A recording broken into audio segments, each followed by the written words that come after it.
Right. I've got some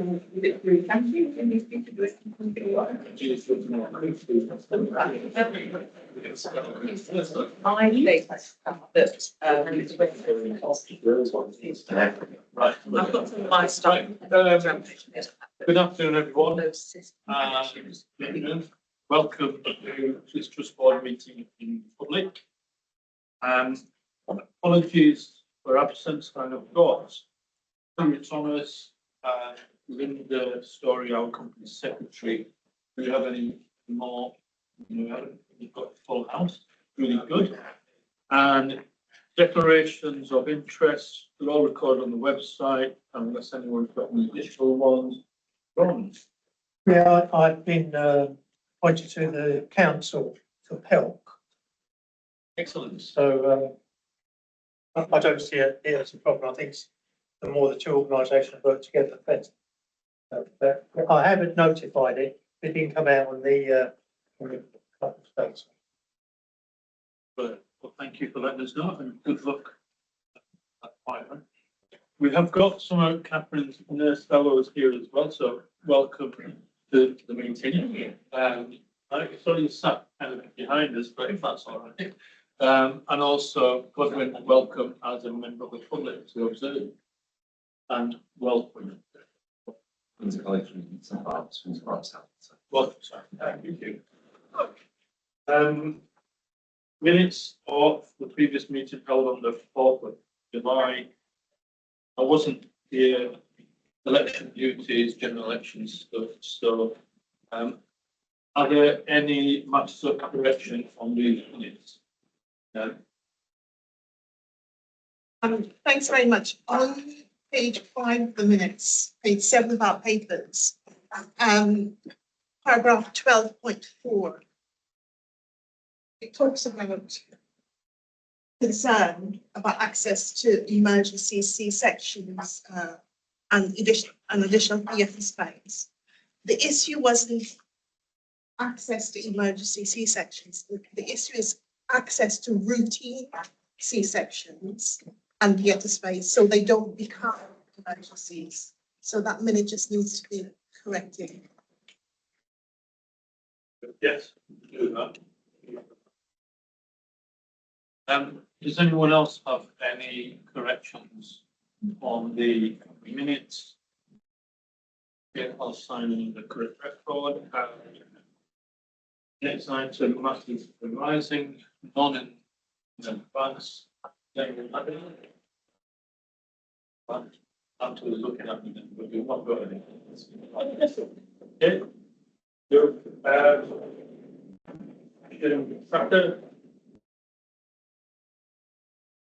first action, the update of PISA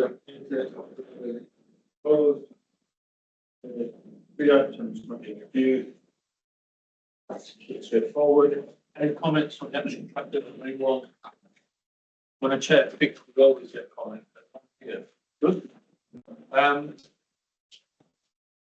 Next item, Trust Board membership. So, Anne Hepworth, as we can see, is no longer here. We told her the other day, actually, she's really enjoying her new job at Marks.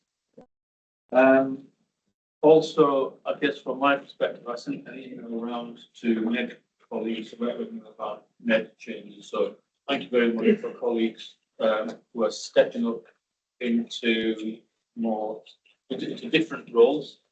So particularly to Sue and Leslie, and also really thank you for going in thick as well. Really good to have medical and clinical input into thick. So next item for me is Chair's report and emerging issues. So first of all, just for the record, say that Chair, the trust will have its own chair in due course, as will Barks, who will have to have their own chair, and the Homerton stays as they are. There were very meaningful, useful discussions between the execs of the organisations and the chairs with various London and Nell colleagues, and the real focus of that was about how do we continue the collaboration through the APC, how do we ensure that we're delivering on money and performance and outcomes. And I think I'm absolutely certain we reached the right decision, the right configuration of chairs. So the real focus going forward is going to be around the collaborative space. So one of the things that we probably will see as a permanent item is on our public and private agendas is our progress on collaboration and working through about how we can take advantage of that and how we also contribute towards it and remove the obstacles and the challenges in the way of stronger collaboration. From my perspective, I think as acting chair, over the next few months, key issues I wanted to focus on, which I'm sure we will do, in addition to the collaboration, is finance, and our EPR approach, and the whole of the digital arena with the risks around there and the implementation stages that we've got.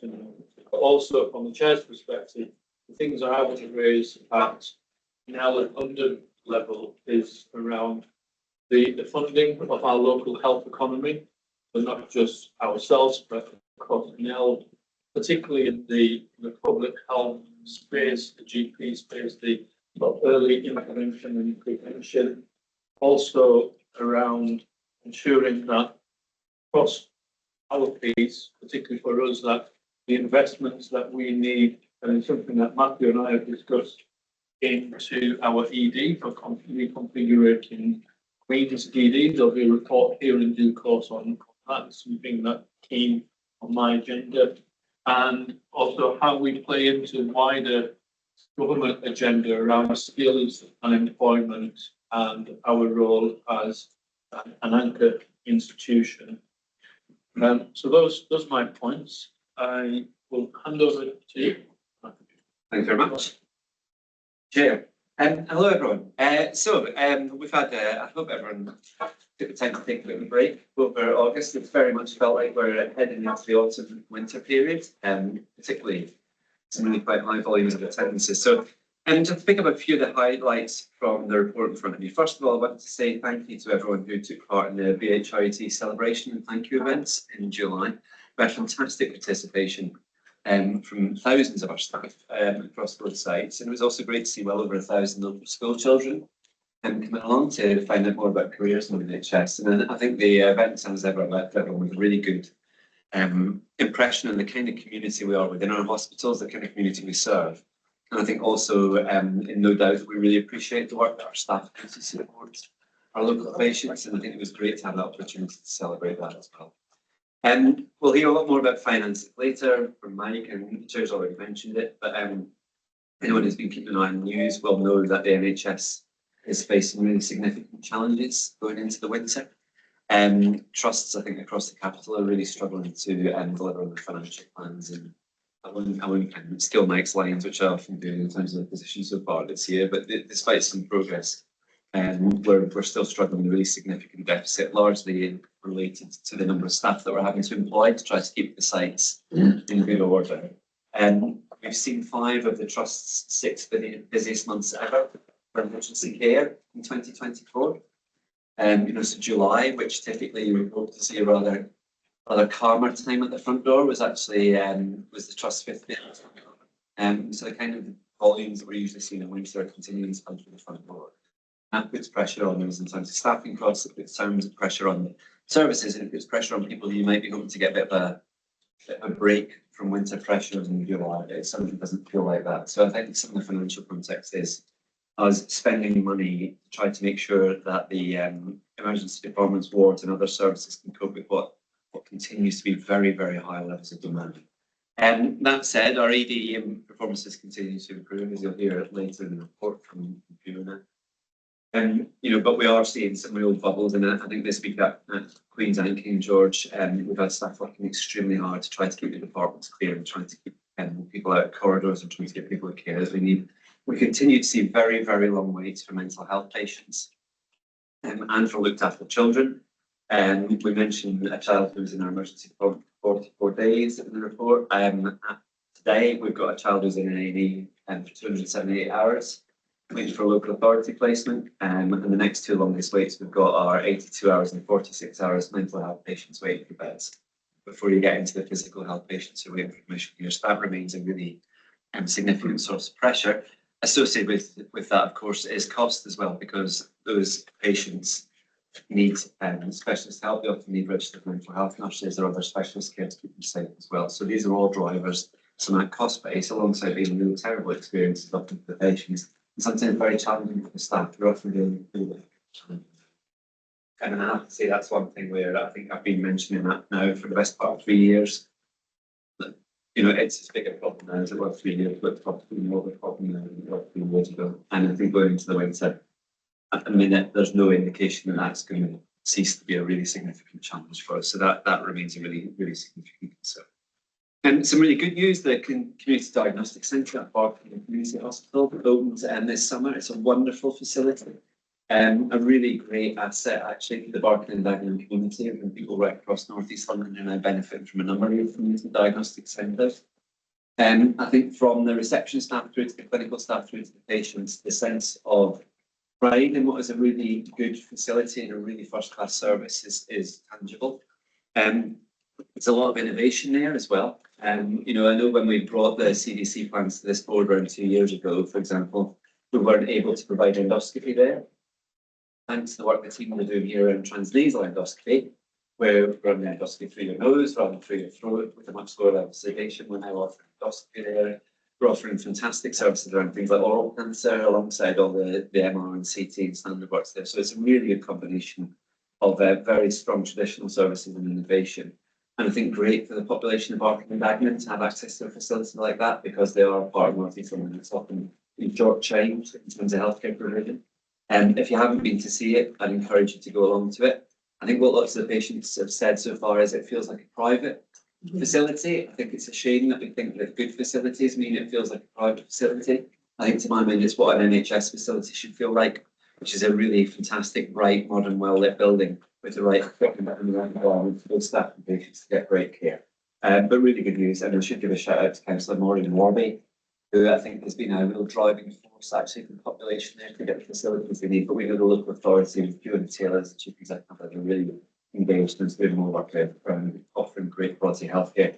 And not far away now, we'll have the St George's facility opening in Hornchurch as well, offering similar fantastic secondary care services away from the acute hospital side to really try to help us give people the care they need in the right environment.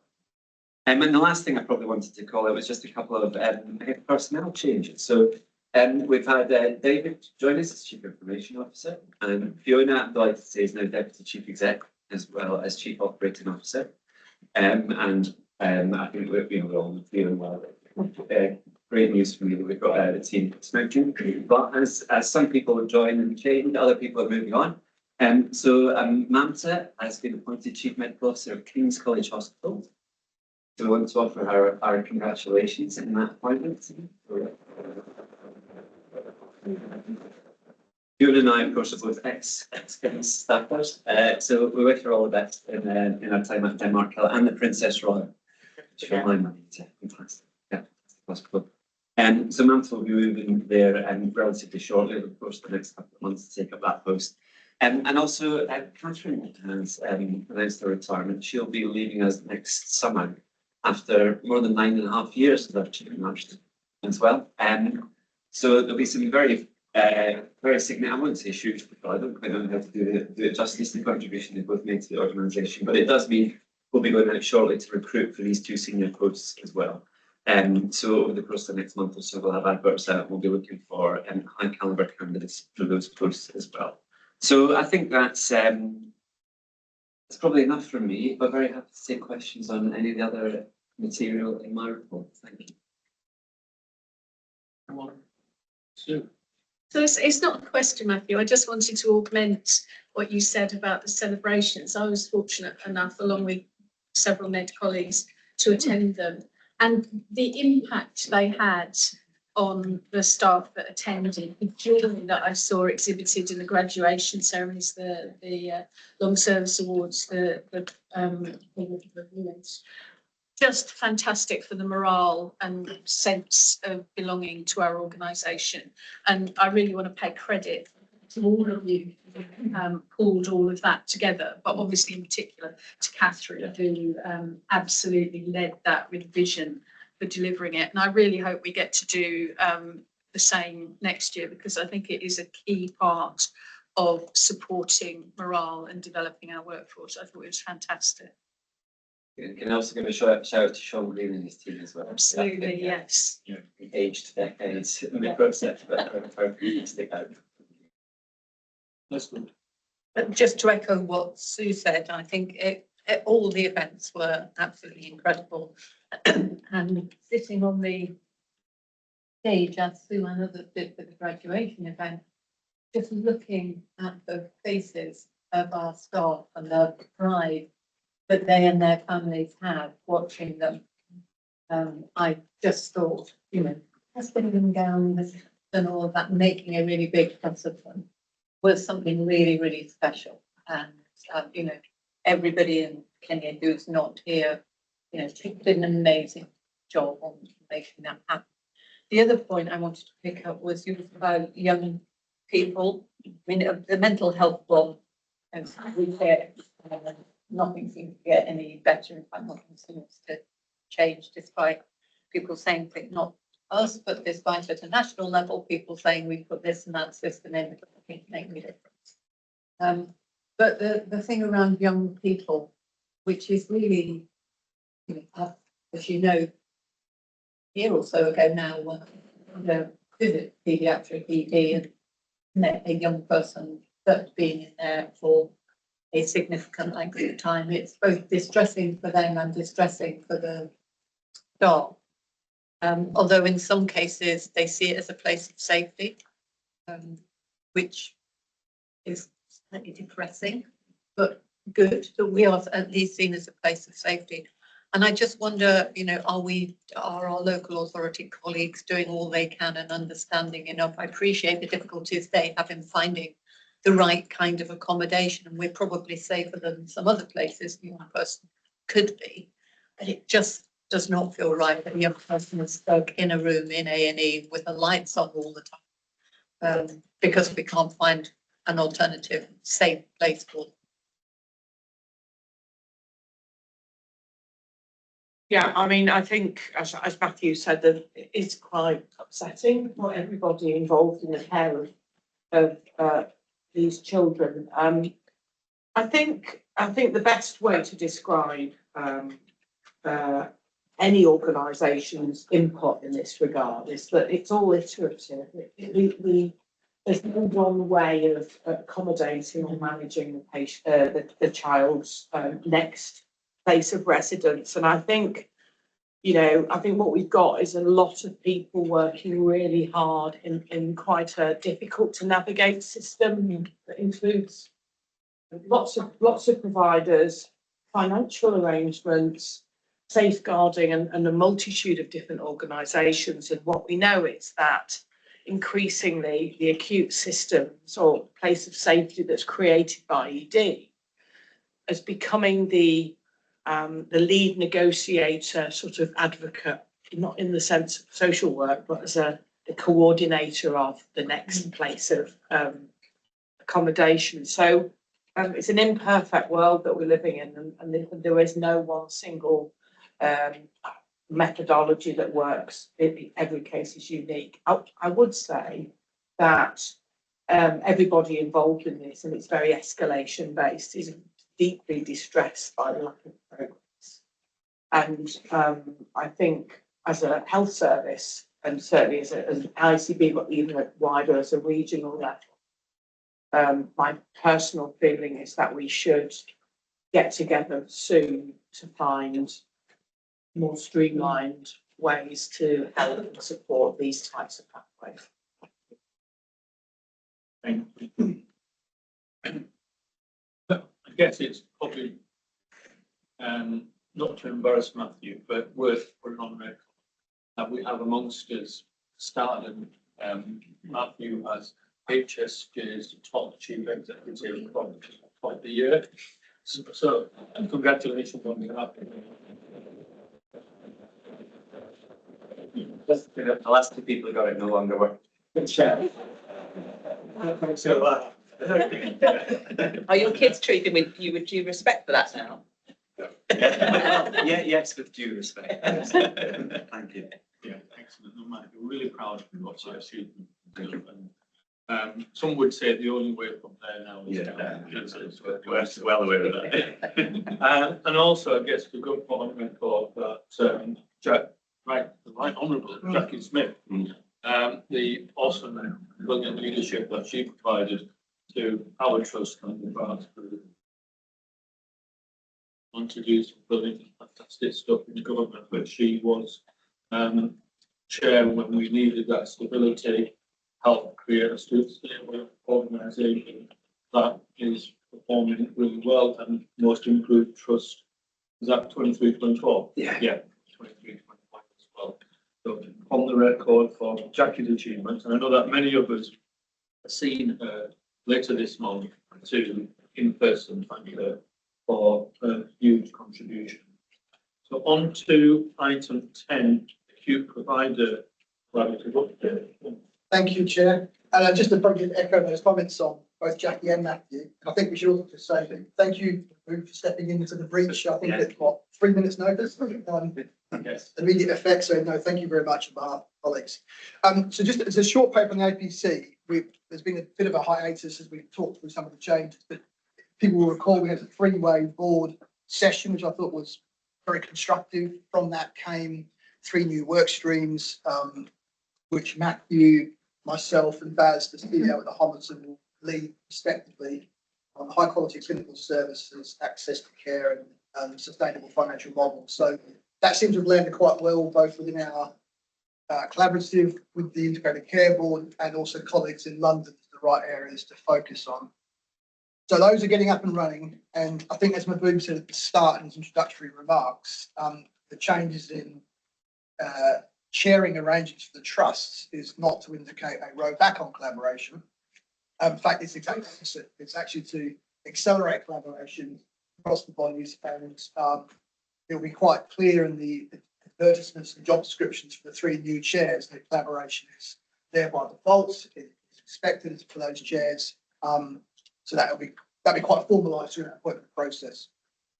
And in terms of the work, we'll pick up really these work streams with more a bit more oomph now. I think we've got through some of the governance changes and report back to future boards on that.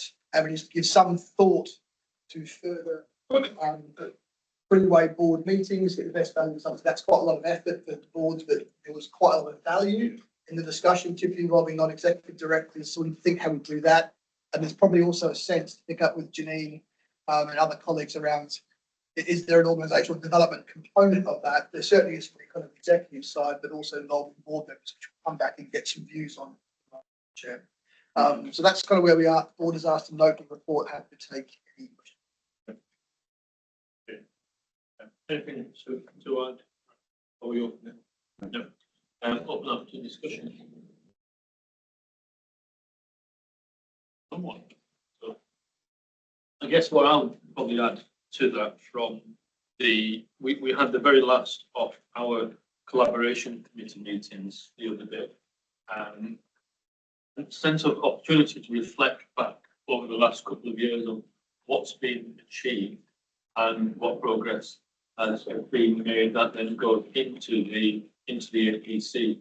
I think there was a real sense of that there have been a lot of energy in making progress on key things that mattered to VHRUT and to Barnes together, and that we wouldn't be sat around having a discussion around EPR and digital in this context had we not been in that collaborative arrangement. So, and the things that we don't want to lose going forward is that strong partnership, the depth of the relationship with the Barnes, the beginning of the relationship with the Homerton, but also some of the enablers that we've been working on together that make collaboration work, and particularly one for the meeting that was discussed and wanted to go forward on is around sharing business intelligence, data, and population health, etc. Mark made some really helpful comments about how that is embedded across the system we are to be truly, we are to be a system that makes changes for patients. And there was a point I think that Leslie didn't make, but should have made in the meeting, in that if it was her husband saying, well, what difference does this make if I was having a knee operation? So it's about having the best surgeon in the shortest way and having equitable outcomes. So it's about real focus on patients as well, that the sense of what we've been doing and taking forward.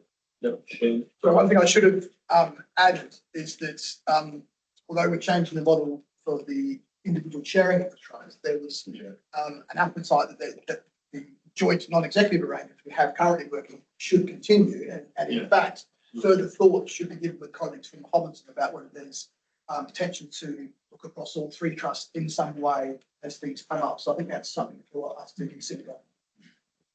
Yeah, I mean, having chairs in common, yeah, with the Homerton, really helpful.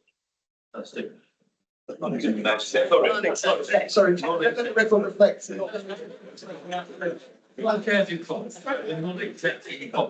Yeah, when, that's right. I was just adding a bit of detail. Yeah, that's a private thought, not a public thought. No, obviously, that's what it wasn't a broad use.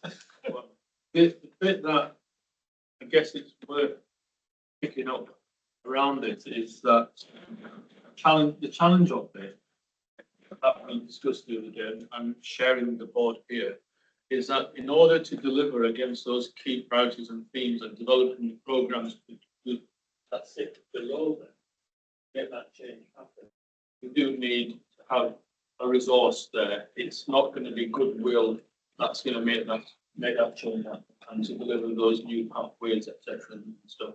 And I think the conversations are going to have been around that and have taken place. So we expect to having this discussion at future board meetings, we'll also be discussing the capacity to deliver on those, not just for that we've given as commitments to the APC as well, but also where the regulator will be interested in our arrangements for collaboration. That true? Yep. Yeah. But we'll move on to item 11 then. To you. Thank you. So just a brief update. The trust was severely affected by the recent CrowdStrike event, which I'm sure we're all aware of. It affected a number of multinational organisations around the globe, basically rendered PCs inoperable. Fortunately, that also had a big impact on the BHRUT, and on the particular Friday on the 19th of July, 3,500 of our PCs were rendered inoperable, which had a significant impact on delivery of clinical services. As a result of that, we had to divert ambulances to neighbouring trusts while we set about remediating those. By 4 o'clock on that same day, we were able to take the divert off ambulances, and over the course of the weekend, with the assistance of some colleagues from BART, we managed to get the majority of PCs working again, so that we were able to restore normal clinical service on the Monday. I think that was a significant amount of work and effort went in by the digital teams to do that. So I just want to make note of that. More broadly, though, we are on a journey of improving our digital infrastructure. That journey is also in the context of the cash constrained service, so we continue to look for opportunities to collaborate with our colleagues in BART and Homerton, so that we can piggyback off their success, but also benefit from their experience and also their combined buying power of the APC. And alongside that, we are also in the process of evaluating how we move forward in terms of de-risking our infrastructure and moving more into the cloud. Moving on to the EPR, we're now getting it to the point in terms of the EPR deployment whereby we're going to be demonstrating the system as built so far to staff for a series of marquee events. So next week we start our EPR showcase, which will run for a week. And during that, we'll give staff the ability to either come and see in person or via Teams, virtually the new system that's due to be implemented at BHA internally. That really is the start of the conversation. It's certainly not the fait accompli, and what we're trying to do is use that event as a way of starting to engage with our staff so that they can contextualise the use of the system in terms of their delivery of clinical care. Alongside that, then, we shall also be running a whole series of showcase events and a road show, in effect, whereby we'll be going to all our sites, including HGH, whereby we'll be demonstrating that system locally and taking local feedback about it. We're also seeking to improve the governance of the EPR programme so that we've got stronger operational engagement in the programme, and so that we ensure that we have relatively trouble-free delivery services during the EPR go live. Just to conclude, we have gone through a branding exercise as well. So the EPR programme has now got a brand called the Better Care EPR. And this really emphasises the way in which the implementation of the Oracle system will improve the working lives of our staff and the delivery of care to our patients. To say that I think it will make such a significant impact to the way in which we run the hospital that we will deliver on that promise of delivering better care. Thanks, Steve. Any questions or comments? Thanks. Good to hear the progress. And we discussed in the collaboration committee the other day the shared and joint risk that the two partners here hold for this system. And I think a question to this board is whether the board has sufficient oversight. Why I ask that is because these things often map into finance committee and then audit and risk. But is there a group of us that are standing back, working with David to support the implementation? And in particular, the thing that is most important, Simon behind me knows, is if you bring a bunch of people who've never had this and you give it to them, facilitating the introduction of that with people who can come and solve the problems really smooths the path. So when we had UCLH Hospital people come into the Berks Health system, never having used that system before, there were specific people, and I'm happy to make medical students available, train them up, and they just come into the clinic and solve the problem. So, you know, you're not sitting there for 20 minutes trying to say, I'm really sorry, I have no idea what I do with this computer.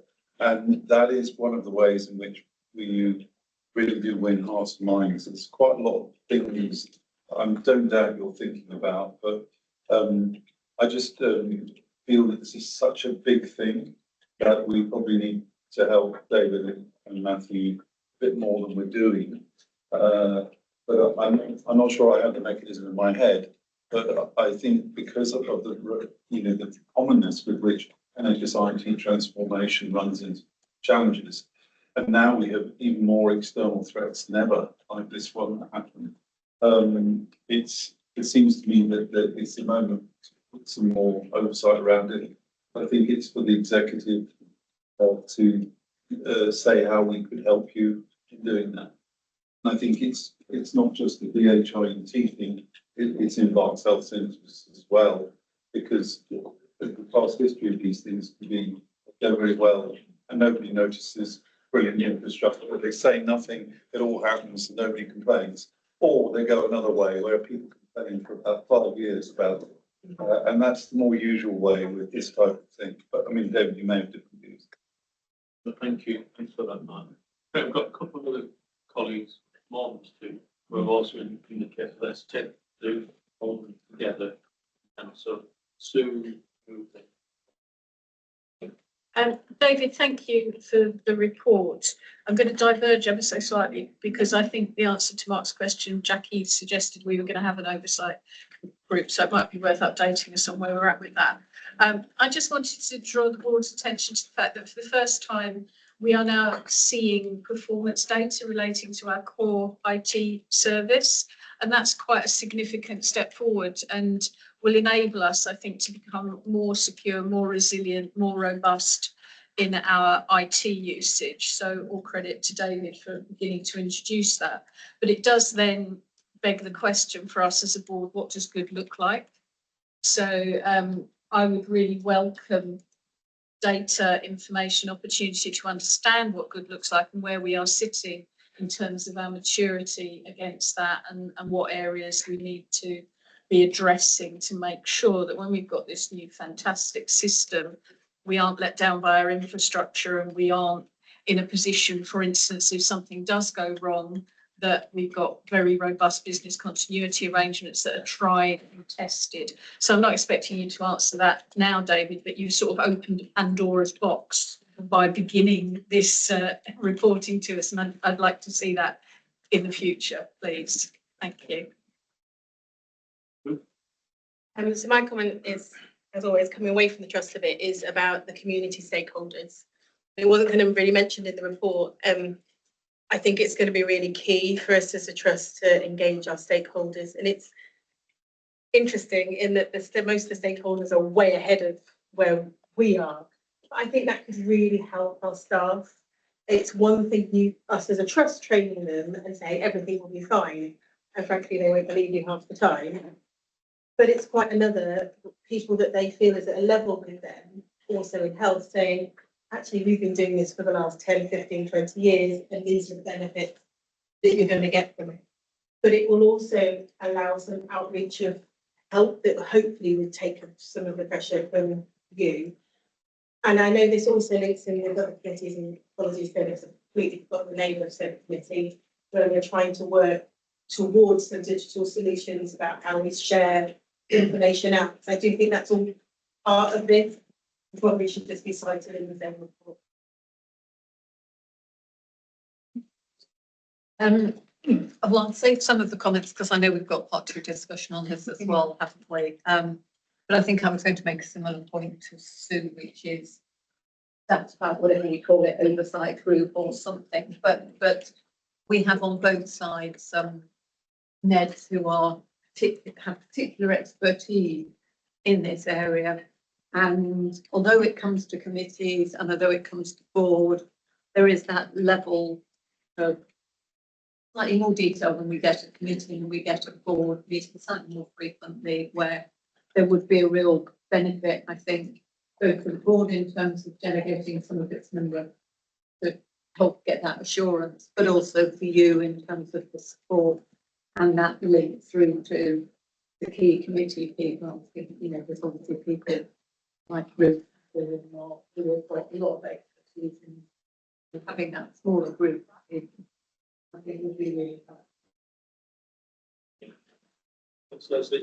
And just to underline point, in my in a recent one-to-one that I had with Jackie, we were discussing the 24-25 arrangements about how NEDs and execs collaborate closer together about oversight on delivery of our digital program. Because there's a lot of risk in there, of clinical risks as well, that I saw this morning when I visited the ED about how digital will transform how they work, but it will also not implement it, make their work a lot difficult. So the issue of governance, and I like how Mark puts it about how we help and support each other as a unitary board on that. It's something that we want to pick up. And I guess we've got the item in private to go in, delve in more detail, but do we want to make any initial reflections on what we've heard? Sure. I mean, I agree with Mark in terms of the oversight, and I know session part 2, but I'd suggest that we bring the proposal back to the board next time just to confirm the oversight arrangements into here with Bart's Health as well. And I think we talked about the APC dimension with Bristol. I think there's a specific BHIT Bart's dimension to this, because Bart's are providing us with a significant amount of the insight and the resource to make this work for us. So I think on the Bart's BHIT basis, we should bring back a proposal And it was good to confirm that we managed that. I think Ruth's points about the external links are really important too. So many of these pathways actually run right through primary community mental health care. Actually, as we said, we're largely playing catch up. And the advantage actually of our relationship is we're not designing something new, we're adopting something that works elsewhere and wanting something to really work in some sense. So we'll bring some things.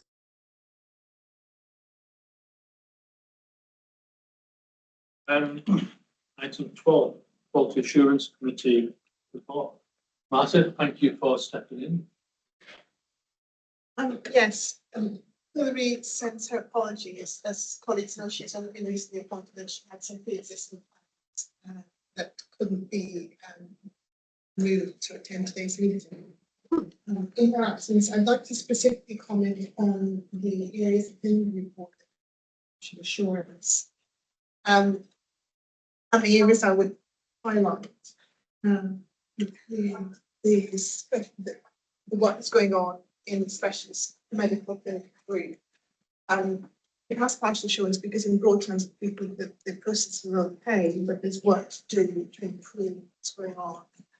And again, for never events, we had the annual report, but there was things never events, which is never a good thing because the whole title about never events means that we should have zero.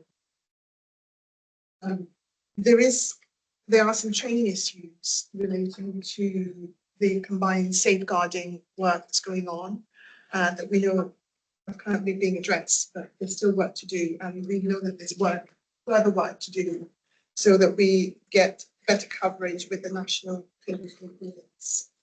A lot of that we think is about the ownership in those areas stepping forward to participate and get those audits done.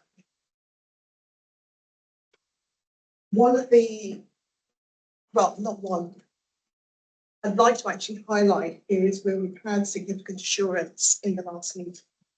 And in particular, what is going on in learning from deaths and in the prevention of future deaths work, and also maternity services. It's some really good work going on in maternity services. But there are also some challenges with respect to ensuring that medical staff reach the threshold of 90% that we would like them to reach. We are not only the Quality Assurance Committee, but also the maternity champions do discuss training issues. Nursing staff achieve the 90% target, but there is consistent work going on with medical staff to ensure that we get that coverage up to above 90% by the end of the year. In terms of the issues which should be escalated to this meeting, you'll see from the report that one of the issues is around alcohol services here at King George Hospital. That's not directly in our gift, but it does present challenges for staff. And the other issues about we would like to actually provide a service, but again, it relates to staff issues. I will try to answer any questions that colleagues have, but I may need to pass it to someone else. Great, thank you. Thanks very much. I think some of those items are going to get picked up under the next two reports that month is presented. So let's do this together as all three reports as one item. And then yeah. Okay, so right. So I'm going to talk about the learning from deaths, the quarter 4 update. So we had some concern highlighted to us at the beginning of quarter 1 last year related to the increased number of quarter 4 last year related to the increased number of deaths in our frail populations, particularly over 85 years of age. And we did a deep dive related to those deaths. And what was quite interesting is something that probably Catherine would say she's always said, is a lot of our frail people are well known to us in the last year of multiple attendances in ED. We haven't had robust assessment of their frailty scoring and therefore a treatment escalation plan. And the cause of death, as expected, would be predominantly related to pneumonia or infections. We're doing quite a lot of work with NELT, and we're hoping St. George's helps with that in terms of addressing some of the concerns we have with our frail elderly patients is particularly looking at what community resources we have available. Because a lot of the deaths are probably expected, but with better end-of-life care, they could have been done in the community, or with better support, could have been avoided in the hospital. We're again looking at flu jabs, because something that's imminently we could do really well within our communities, and how far off we are related to that. We've got an alert. We hadn't had an alert for about 3 quarters, and now have an alert related to aspiration pneumonia, which we will do a deep dive and come back to at the following trust board. Just a little bit about our structured judgment review. We did meet 10% of our deaths, and we've done a deep dive around that. Particularly to cases that we've rated as poor, very poor. We've got them back into our instant learning group, which Ron is an active participant around. And we've put some structure around how we expect those quality issues, which the SJR are picking up, are addressed, and how do we close the loop around the learning with that. So the next report is the Prevention of Future Deaths report. We had 6 PFDs in the last year, so 23-24. I was really pleased to know we didn't have one from November this year, but had one related to a death from before I started in June of this year. So we've done quite well in terms of our PFD. So PFDs predominantly, we understand a death has happened, but we are not able to give assurance to the coroner that we have taken actions to prevent a death like that happening again. Through better working within the legal team and the quality and safety team, we have been better prepared, have better oversight on the deaths, the causes of deaths, and we have put in place learning pretty quickly, much before the inquests have gone to the coroner. So I think we're in a better place than we have been. There are 6 themes. I think the theme that has been common through all of our PFDs and a lot of our complaints would be communication and assurance around how we are, how well involved our patients' relatives are around the care that they're receiving. And the second bit that I think we need to highlight or work really hard is documentation, and that EPR couldn't come sooner. It was really difficult with paper records and across different teams to have one thread of the care of the patient in the hospital. So I'm happy to take any questions. Thank you both. Any questions? With regard to the documentation matter, this comes up time and time again in the IOLT. Do you think that having the electronic system is going to help, or is it a culture thing? I think it's a culture thing, and we did actually, incidentally, when Ron and I on the IOLG, we often ask the same questions of the clinical teams. The worry is about the culture of how we document and the expectation of the documentation from the clinical teams, and having joint records between doctors and nurses so it is contemporaneous rather than having nursing records that are separate to medical records or AHP records. So I think that bit of the contemporaneous records, EPR will help. But the culture of documenting everything, I think there's a lot more work we need to do. So do we think that we need to start working on that before we get the electronic patient record in? And put some real efforts and thought into how we can tackle that problem in a meaningful way, so that we're not just sort of being a little bit complacent really, and expecting the EPR to solve a lot of those problems for us when actually they're not, but they were my highlight. Yeah. I think So what are we actually doing to tackle that cultural problem? So I think it would be fair to say that we are trying. So we've done some videos on workplace. We're using for documentation in terms of to discuss about care we deliver to patients. In the junior doctors induction, we're quite clear this is what we expect. And to be fair, I think the juniors do document very well. It's the seniors who are not diligent enough documenting or making an assumption the juniors are doing that.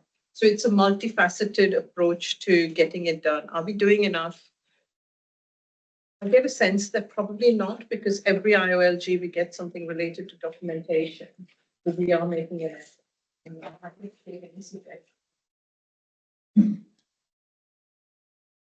Part and answer to you, yes, it will make a massive difference. I mean, I come from DP land, we've had electronic for forever and a day.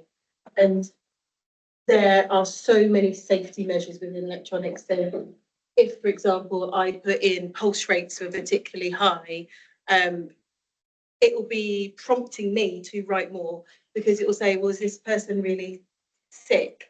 Or what's their pulse rhythm in that? So it will encourage you to document more. It's not just that, you would then have centralized oversight. So someone in an office somewhere else could be looking contemporaneously at what people are writing as things missing.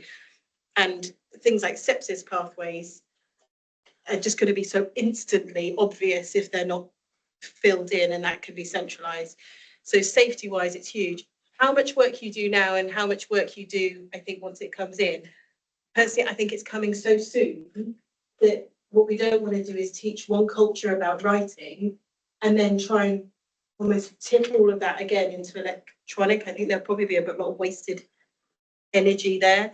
And frankly, with the current system, there's a lot of wasted time. And the fact you have to put a name on every single piece of paper, you're always having to put the date, you're always having to put the time, which is obviously important. Electronic, that's all going to go away because it's going to be instant who is writing. And I know going back, looking at, which I've had to do at the trust, of looking at where things have gone wrong, Man's completely right. You can't follow through a patient's journey in the notes. Oh, it's really hard to do. And again, all of that is going to change for the better. So yes, it's kind of keep plugging away, but how much energy you put into it now, I think probably the energy needs to go more with David and getting people on electronic and appreciating what it can do and how that they can model that for their particular speciality. Thank you. Thanks for the report, Mamta. I'm just interested, so it's off the back of the report, but not about the report. We receive PFDs direct to the organisation and we respond to those. But clearly a lot of the complex cases can cross organisations. And I just wonder where and how the ICS has that more helicopter view of actually what we could be doing differently and collaboratively to address some of the cross-cutting themes. Does that happen? Is there a forum for that? So we have, at the moment, we've got 2 inquests that we're doing with NELT. So we've done the PSERV investigation jointly, one's completed, one is to be. Where the patient care is across 2 organisations, often the report is written together or the previous framework, you would either do a joint SI or you would be cited on the SI report about the patient from that organisation. PFDs usually come to a particular organisation, and if the coroner feels it was a cross-cutting theme, he would share it with 2 or give PFDs to 2 organisations together. So in my time here, we haven't had a joint PFD. Do we learn from the other PFDs? Actually, that's a fair point. I haven't seen what the PFDs for Barts or Homerton or within the ICS is. And I don't think, I think Catherine, you could help me, if they used to do it, because we used to have a NEL ICB quality and safety meeting, which doesn't exist anymore. So that would have been a forum where you would talk about cross-cutting themes or, you know, where you have child deaths across boroughs. So it brings more of an organisation borough conversation into the ICS. It's not happening, as far as I know, I haven't been invited one in my time here. I'm just going to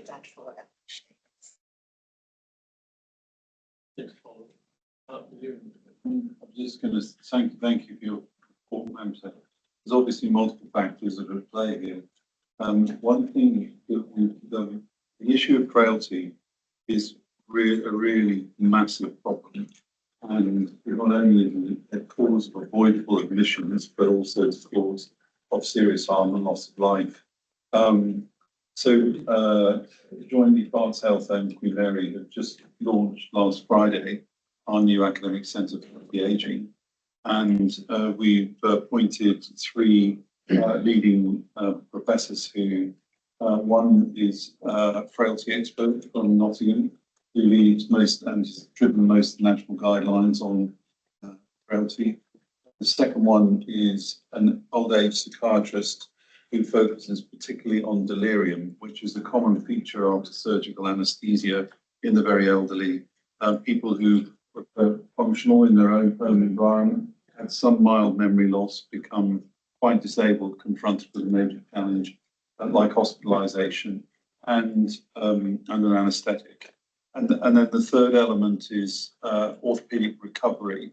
So the evidence now is, and I'm afraid this will probably affect a number of people in this room, that once you are over the age of 30, your muscles start to disappear. And unless you are active in maintaining the muscles, you'll arrive at a point, to be determined, don't know when, where you have insufficient muscles to avoid presenting in frailty. And so the offer is that the Academic Centre for Healthy Ageing is just getting going. It's a joint NHS university entity. It's at Whipps Cross, but its mission is to develop care pathways to help with frailty, avoid admissions, and give better care to older people. And I think there's a possible opportunity, the services that are facing this that are mentioned here in these PFDs, to potentially have a meeting maybe once every 4 months, so that we can do the case thing. And to the point we were talking about earlier in terms of group, maybe the APC is the group that focuses on preventable deaths, and that we can use the ACHA framework, working with colleagues here at BHIUT, to change those outcomes for people. So I think that's an offer. They're happy to explore that offline.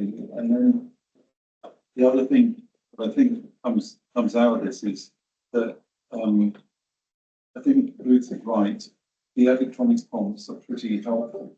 I mean, I think it's fair to say they're regarded a bit by GPs sometimes as a nuisance, but they are pretty useful because they do prompt you to think about things which, when you've really got 7 to 10 minutes with someone, you know, you just might not go through your head and they'd be out the door and gone, and I should have done that.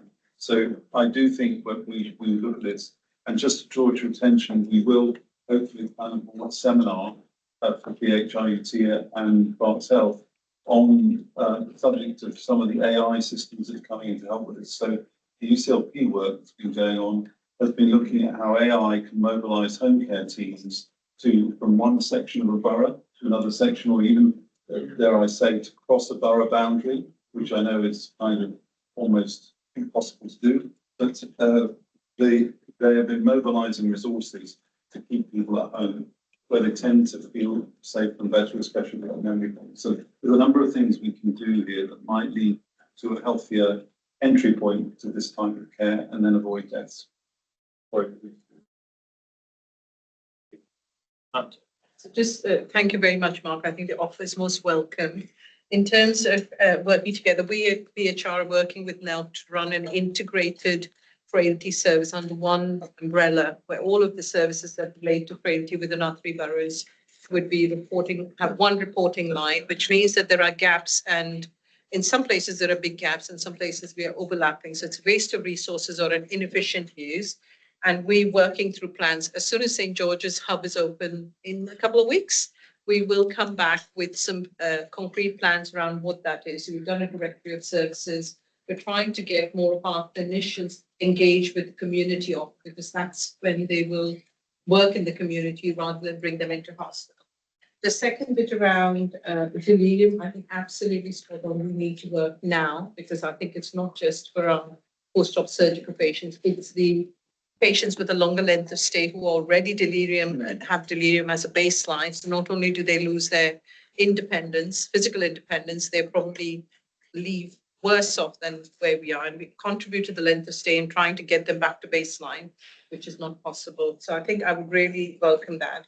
And also geriatrics, I'm working with NHSLF, and we are probably doing our last of the quarter, because this came up in last year. So we've done work with the professor at GSTT, who's been helping us work through our orthogeriatrics pathway. It's a huge amount of work, but a long way to go, considering 40% of our patients in inpatient beds are frail. So I think, yeah.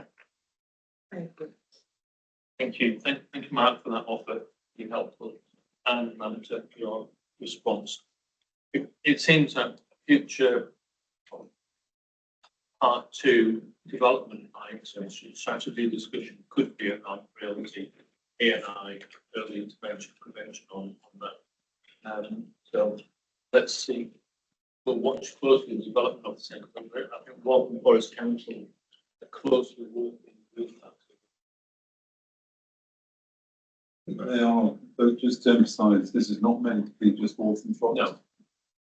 I mean, if it doesn't benefit in other boroughs, it's. Well, that's right. It's about to scale it up and roll it out. Yeah. We just chose somewhere that there was an interest in it, so we Yeah. join it up. Absolutely. Next item, maternity services. I've got Abby who have come to join us to present this report, so Catherine will present that report. The reason that Catherine, as the clinical career director, needs to present the report is that that's a recommendation from the Oxford requirement, which is why I'm not. Thanks very much. So thanks for receiving the report. So those who don't know me, I'm Catherine Ponce, I'm the Clinical Group Director for Women's and Child Health. So as Catherine has just alluded to, it's a requirement of the perinatal quality surveillance model that the board receives a safety report so that we can highlight any emerging safety themes and also report progress against various safety reports and recommendations. And this is also a requirement for the CMST. So there are some items to note from the report in particular in the executive summary.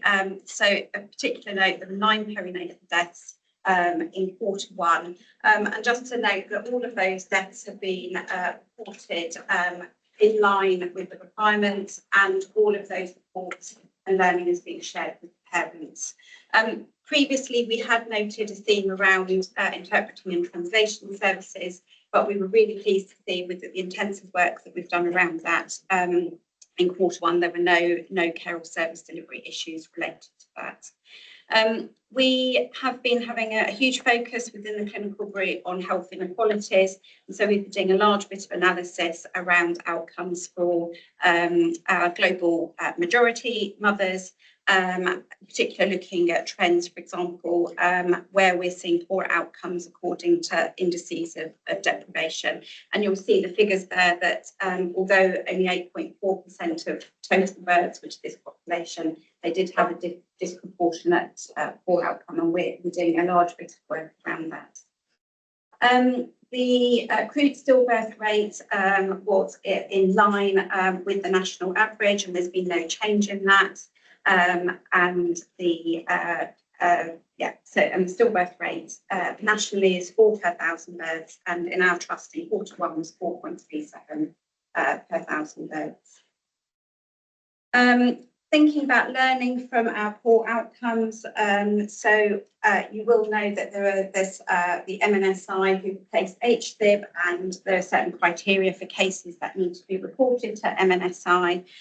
All cases were reported within the timeframes, and duty of candour was completed to all of those families and parents involved.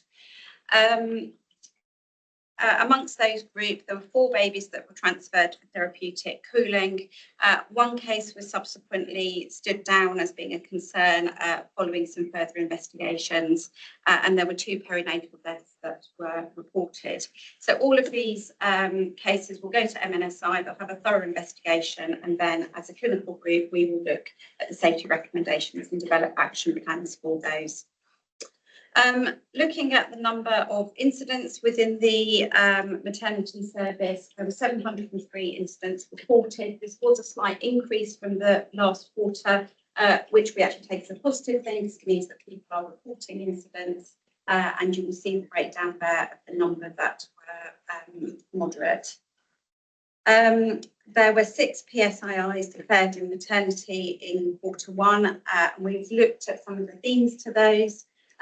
Some of them relate around the use of interpreting services. So we've implemented something called Card Medic, and we've been working really closely with the safeguarding team around our translation services, and we feel we've made huge progress with that. Also looking at our Cradling Cultures project, which is a collaborative project between our maternity users and the trust. looking at some advice that we give to parents around positioning of the baby, monitoring of contractions during fetal monitoring. And there's one case that we're seeking an external review on from a fetal medicine consultant. So I think just to provide some assurance there that we do look really closely when we do have incidents, and we are thorough with the action plans that we create. Looking at the training compliance, we have achieved over 90% compliance for all groups in Q1. Midwifery staffing, I will let Abby comment on the percentages there, but just to say that we are in a really good position in terms of our trajectory for midwifery staffing, and we continue to maintain 100% obstetric coverage where we in the areas that we need to. We actively are seeking user voice feedback. Some of the themes that we receive are around poor communication, which I think Matt alluded to in her report. Some delays in care, and again, staff attitude, which I think relates with communication. We have a number of different ways that we collect some of this feedback from staff and patients, and our safety champions who are here collect lots of feedback.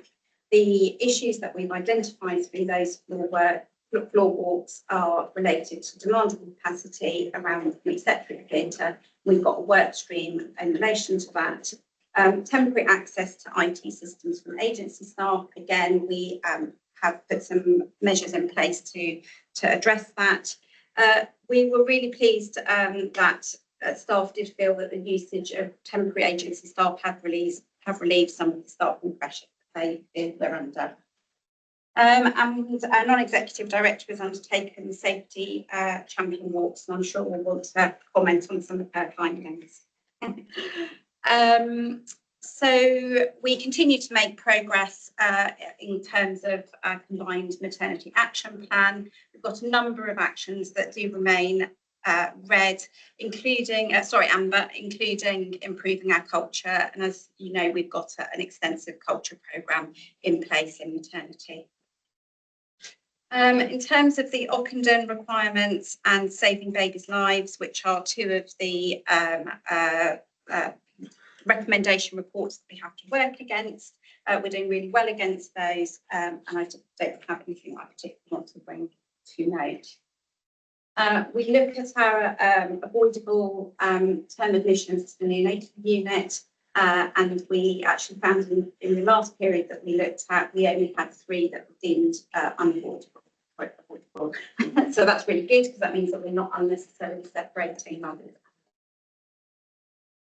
I think that's all of the things that I wanted to draw your attention to, particularly in the report. But just to say that I think we're making, as a clinical group, really good progress. It's been a really big focus in maternity, and we continue to have really good executive support and non-executive support for the improvements that we're making. Nothing else to add from me. Abby wanted to add anything, but happy to take questions. Thank you so much. My name is Abby Jinodu. I'm the Director of Midwifery. Just the only 1 or 2 things that I just wanted to add is in terms of our transitional care action plan. It's just for noting in terms of it being, if we're able to look at it in our appendices, the key focus for that one is actually reducing the separation of mothers and babies. The work we're doing on it, there's a QI project, and we're going to be measuring that to ensure that we're improving in terms of thermoregulations and in terms of ensuring that our mothers are supported to reduce the readmission of jaundice. So we're focusing on that as well. And then, just as Catherine has said, in terms of our midwifery staffing, I'm happy to report that in terms of our trajectory compared to last year, is looking better for us this year. We've been able to manage to recruit 18 of our students that have just qualified. Hopefully, by the time they get the PIN number, they'll be joining us. 9 international midwives have started with us in July. This will help in terms of reduction of our bank and agency spend, and there is support for them as well going forward. So those are the key things I just wanted to add to that. And we've had to bring our Q4 PMRT reports, which is in the appendix today. It's not that the content has changed. The content hasn't changed at all. It's just that the formatting that for the requirement for this year is that is the one that has just changed. So it's just for noting for this meeting. Thank you so much. Thank you both. And thank you, Catherine, for having good recently. Leslie. Yeah, I just wanted to thank you. It's really helpful and really helpful introduction as well. I just wanted to pick up the health inequalities aspect of it, and it's difficult to see without numbers, and it talks about appendix 2, but we don't have any of the appendices. They're in admin. Right. They're Well, all in- yeah, all in admin. but it's when you kind of easily look, it's way admin control works. I You know. can't cross-reference them terribly easily. And I suppose for me, you talked about investigating this to look at why there is this disproportionality. And I wondered whether we also have inequality data around some of the other things rather than just death, because there are things like incidents so far. Because we know nationally that if you're Black African, Black British, it is different. The way you experience maternity services is disproportionately poor. And so I just wondered and thought it would be helpful, perhaps next time we get this report, to just have a little bit more of a focus on some of the aspects of inequalities and some of the actions that we're taking to actually try and address that, because the work that you said you're doing, presumably next time we get a report, there might be some outcomes from that. And looking at the report, I think it's the big report, which also has for the first time got a little bit of health inequalities data in there. You can see from that that gynecology is one where, again, it's not performing particularly brilliantly. So there seems to me there is something about women and something about ethnicity that we're not actually doing everything that we could and should. So it would just be good in the next report to perhaps have a little bit. Yeah, really happy to bring that. I mean, I completely agree with you. We know that women's and children's is nationally an area, isn't it, where there's perhaps been a lack of focus. But I'm actually really proud of the work we're doing across the clinical group with a focus on health inequalities. And I think within the trust, we're at the forefront of that work. So I am really proud of that. But we'll tell you about it next time. Yeah. So building on that, as Catherine has said, we're piloting with women and children the new approach to how we access and analyse the data and to drive action. So I would actually really welcome this call for us to think how we can accelerate that and look to bring that. We're definitely working really closely and thinking about how to bring this health qualities to life. Thank you, Catherine and Abiola, for that report. Next item. Oh, sorry. I had a question about about staffing levels, particularly around transition care, because reading that, you're really quite short of people. You've got, you're doing some really good work and have some, great bold ambitions, but without the people there to deliver them. And then you're having new nurses come in who are newly qualified from overseas, the whole burden of induction and getting people up to the required level. I was interested in both in sort of longer term plans around that, but how are you managing those if it's starting? If you want to, I think I've just got hand up. Shall I take that? Yeah. So I think the brief answer is that we have recruited supposedly transition care. We're waiting for people to come in. In terms of midwives, we have a much stronger pipeline of domestically trained midwives. So, for example, this year we won't have mass list of people looking for posts. We will be able to recruit them all, but only because we've got the increase in birth rate plus. Otherwise, we would have been trained, we would have been in a position of overtraining. So we're getting a stronger reputation, we're getting more people coming through that programme. And more people. And day to day, where you are sort of right Yeah. now, how are you managing? So right now, our, well, actually, from the beginning of October, it'll be about 5% vacancy rate for midwives, which is really good. That will go up because at the same time we have birth rate plus. We're going to about 9, but that's still a lot better than a lot of organisations, and that will gradually come down as midwives come. But we're not looking to do any further overseas recruitment or nurses. Thanks very much, Anne. It's good that a lot of the stuff in this report was reflected in the visit that I had as well. So, thank you for the work you guys are doing. Folks are doing. Good. Next item on global health partnerships. Nice thought, please. Thank you. So I'm going to present Catherine's Outbacker. So this is really just to provide you with some information about some work we've been doing. I hope you've had a chance to read the report. It gives you a background to why we feel it's important to get involved with work in lower middle income countries. And there are many trusts elsewhere in the country, particularly Addenbrooke's, King's College, for instance, who have been doing this sort of work for quite some time. And in fact, within our own trust and within Barts Health and the university, there are already projects going on, some of which we're aware of, some of which go on in the background without anyone actually shouting out how good the work is that they're doing. So this just describes some work that we've recently done in Tanzania. A group of us, inspired by our DME, Professor Gideon Mulava, who's from Tanzania himself, we set up Tanzania UK Healthcare Diaspora Association with some colleagues from Tanzania. And we went as a group of 7 of us, including myself and Catherine, and held 2 symposium in conjunction with colleagues there, very much in partnership.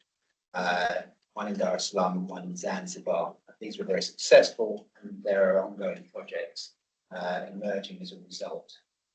We plan to do further work. We already have a memorandum of understanding with colleagues in Zanzibar, signed by Matthew on behalf of the Trust. There's further work going on Barts Health. I was part of a group setting up a health partnership doing through the Institute in Kampala. I know, talking to Mark, that there's some work going on at university. And when we set up the group, we initially called Barts Health Overseas, and which is expanding to be a North East London group, including the HRUT. They've allowed people to showcase the work that they're already doing. We were amazed by the things that are going on, some of which is quite heroic. For instance, a GP trainee working for MSF, who was on a boat fishing out in the Mediterranean off the Indian coast whilst being shot at by militias. So it makes you quite humble when you hear what other people are doing. So what we're really asking is for you to recognise what we're doing, support our ongoing efforts, and in particular, we hope to set up a governance structure across North East London that will be a global health hub supported by NHS England's Global Directorate and FET, the Tropical Health Education Trust, to take things forward and perhaps register the work that's going on both in our trust and elsewhere in North East London, and support those who want to continue and develop such projects. Thank you. Any questions and comments? Catherine, thank you, sponsor. Mark, will you? I'm going to say I fully support Professor Tina's initiative here. We will, in the university, contribute from, we have 2, well, nearly a third, 3 Southern Africa centres, one in Harare in Zimbabwe, one in Zambia, one in Cape Town.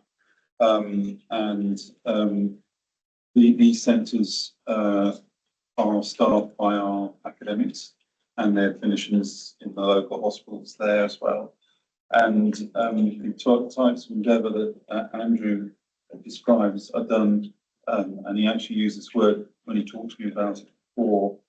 They're being done heroically by our staff, but sometimes we're completely unaware of these things. And often it is people putting back into their communities the learnings that they've developed here. And what we should do is give them a framework. But also, the reason I'm keen to help with this is because the National Institute for Health Research, which is funded by DHSC with about 2 billion a year for research, has major global public health projects. And these are of the order of £5 to £6.5 million. Most of the money is spent in the low income country and environment, but wherever we've got about 4 or 5 of them, they have a real major impact on creating a forum where different countries can come together, but you can have transformative health impact by simply getting people to talk to each other and learn how it's working well for other people in Africa. And what it's done is it's reversed that model that might have been associated with former eras where we turn up and tell everyone how it's done, where we're actually catalysing an interaction that's practical and be deployed in Africa, such as solar-powered ultrasound in bush for obstetrics that is read centrally, say in Dar es Salaam or in Nairobi, but there's no ultrasonographer there, there's a trained person doing it. So these sorts of things can be transformative. We would support this with some project management, and it should be NEL wide. It shouldn't depend on whether you're in a university or a hospital. It should only depend on your commitment that you're a legitimate person to do this. And we'll link it with Andrew. We'll discuss linking it to our Wolfson Institute where these big awards are, so that we can share knowledge of how to write those grants, so that other people across NEL can win these funds, and we can provide an anchor to hold those funds. Most of the funds eventually go to another country, so they don't stay in Britain. But that doesn't matter because they achieve the goal that Andrew has set out here. I think this is great work. I used to run a similar scheme for journalists in the BBC, but very quickly we widened it out to other production staff, non-production staff and what have you. So I'm wondering about in the future, you know, what the possibilities are here. And as well as encouraging colleagues to present details, actually putting in a framework. So you are having that regular knowledge sharing and it being part of career pathway. So perhaps some more of a link into the OD team here, because I see, you know, it's just full of possibilities. And finally, I'd love to measure the well-being of people once they've been involved in this kind of thing, because, you know, this is one of the reasons that people do their work. So it's very, very heartening to read. Matthew? Just let folk know we'll be having an event at Queen's before Christmas, actually to celebrate the diaspora work we're doing, and non-execs members of the board will be invited to that. And just thank you to Andrew and Catherine, but particularly to Dr. Gideon Malawa for the way he's taken this forward. I think it's got many benefits to the trust. It's also ethically the right thing to be doing, given that we couldn't run either of our hospitals at all without a contribution from international.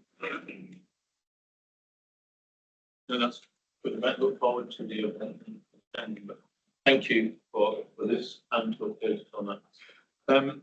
Next item is over to annual revalidation and statement. So this is just for assurance. We're sitting around 93% around our appraisals and compliance with revalidation. We've got a fantastic team working with Andrew called consultant, Aline, a new consultant, really enthusiastic. I think the where we would like to get to this with our appraisals is to link it to job planning and then to link it to business planning in the following year, so that we get triangulation of how people are doing for themselves, how are they performing for the organisation, and how can we have a conversation that's for the better. So that's all I'd like to say about the validation. It's just a quick comment. It was really pleasing to see the level of, it's always a challenge within organisations actually, think about higher education academics, you think about professional staff getting this done. My challenge in the organisation, how long is it going to take us to get to 100%? It's fantastic to see what we've achieved. Actually, that's a really good outcome, but we need to be. Can't be more ambitious than I am. So I think the thing with that is with sickness, maternity leave, and people being in and out, there is always going to be a time frame that I think it's going to be difficult to be 100%. I think this is pretty good. But now it's about the quality of the appraisals, and Andrew and I have had this conversation around who does appraisals and the quality of the appraisals that are being done as well. So I think it's not just enough to have a number, but also look at quality. I don't, to be honest, we'll never reach 100% mark, but I think this is good enough.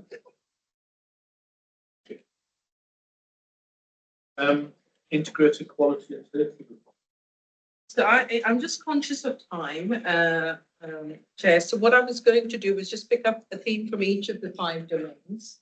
In terms of, we've had a conversation around safety. I think previously we talked about the number of incidents reported and the reduction in the number of incidents, and we've been able to explain that that has been related to the fact that we're not reporting our 12-hour trolley breaches as an incident anymore. So we are doing well with reporting of incidents. I'd just like to highlight 2 things from safety. One is the increase in the number of C. diff infections that we've had. And we've done a deep dive around the number of infections related to C. diff, as well as the second thing is around the sepsis screening that we talked about previously, where we're doing well with ED, but whether we've screened all the patients, and if we have screened them, what actions we've taken around that. And Godwin, who's attending the public board, is leading a piece of work around that for the organization. In terms of the effective, we talked about the quality of our clinical audits and the correlation of how that's led within the organization with a corporate restructure of the continuous improvement team. We're hoping to have better teams working around quality improvement projects within the organization. In terms of responsive, I think we've done much better than we have in terms of closing our incidents within the time frame in the last since the last report. And we had a fantastic performance review the last week of all of our 5 clinical groups, which had a deep dive around quality, where we didn't talk about money, which I think Mike was not impressed about. And we didn't really talk about performance, but we actually talked about what it felt like for patients within their particular clinical groups. And I found that a very helpful conversation, and I hope the clinical groups found the conversation really helpful. It allowed them time to talk about what mattered to them. And I think that was predominantly related to experience, related to complaints, and how can we improve our incident, our piece of investigation so that it means something to our frontline staff. So I found that very helpful. And the caring, I think we've had, Janine has sent out a survey, which the response has been overwhelmingly positive to the people who attended. And I think as part of the staff engagement, we're now looking on the staff survey, and I'm sure you'll talk about that. In terms of well-led, we've heard about the number of overdue risks, which is significantly reduced from 80 to 32.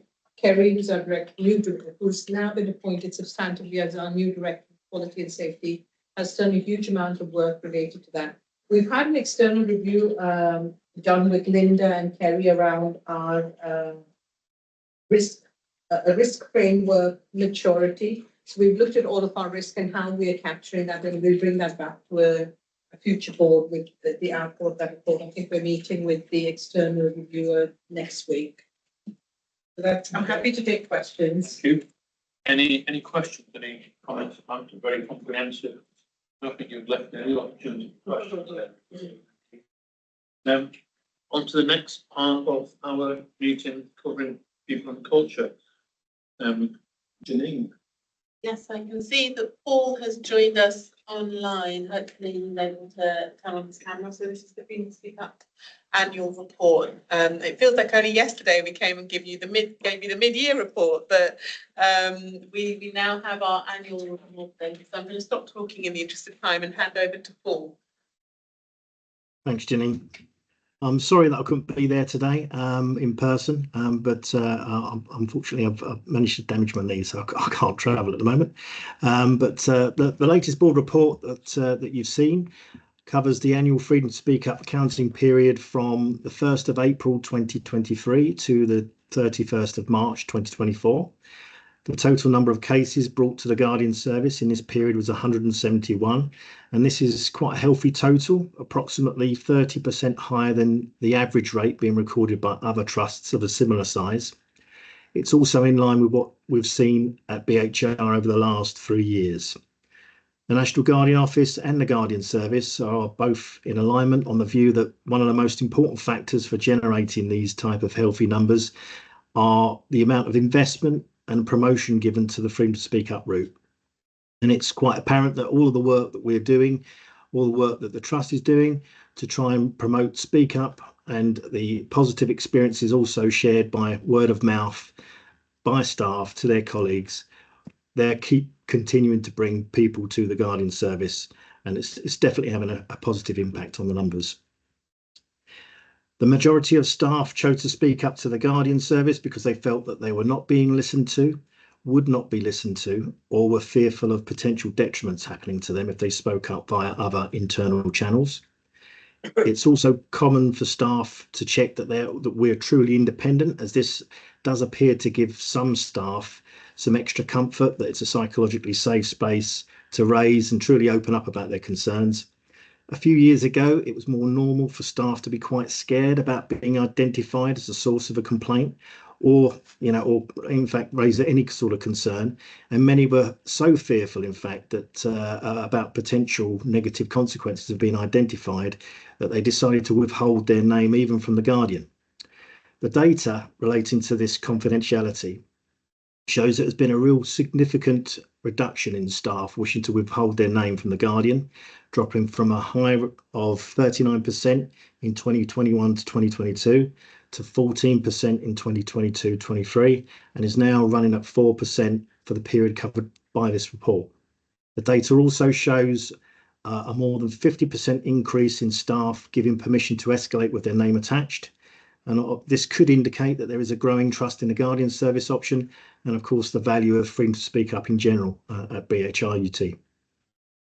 The medical and dental group raised around 50% less concerns than previous Freedom to Speak Up year, but taking the 2 years as a whole and comparing it to the previous 2 years, it does show overall that this record is significantly better than it was before 2022. The top 3 job groups raising concerns were nursing and midwifery, admin and clerical, and additional clinical services. And the 3 most common themes for new cases were management issues, system and process, and patient safety quality.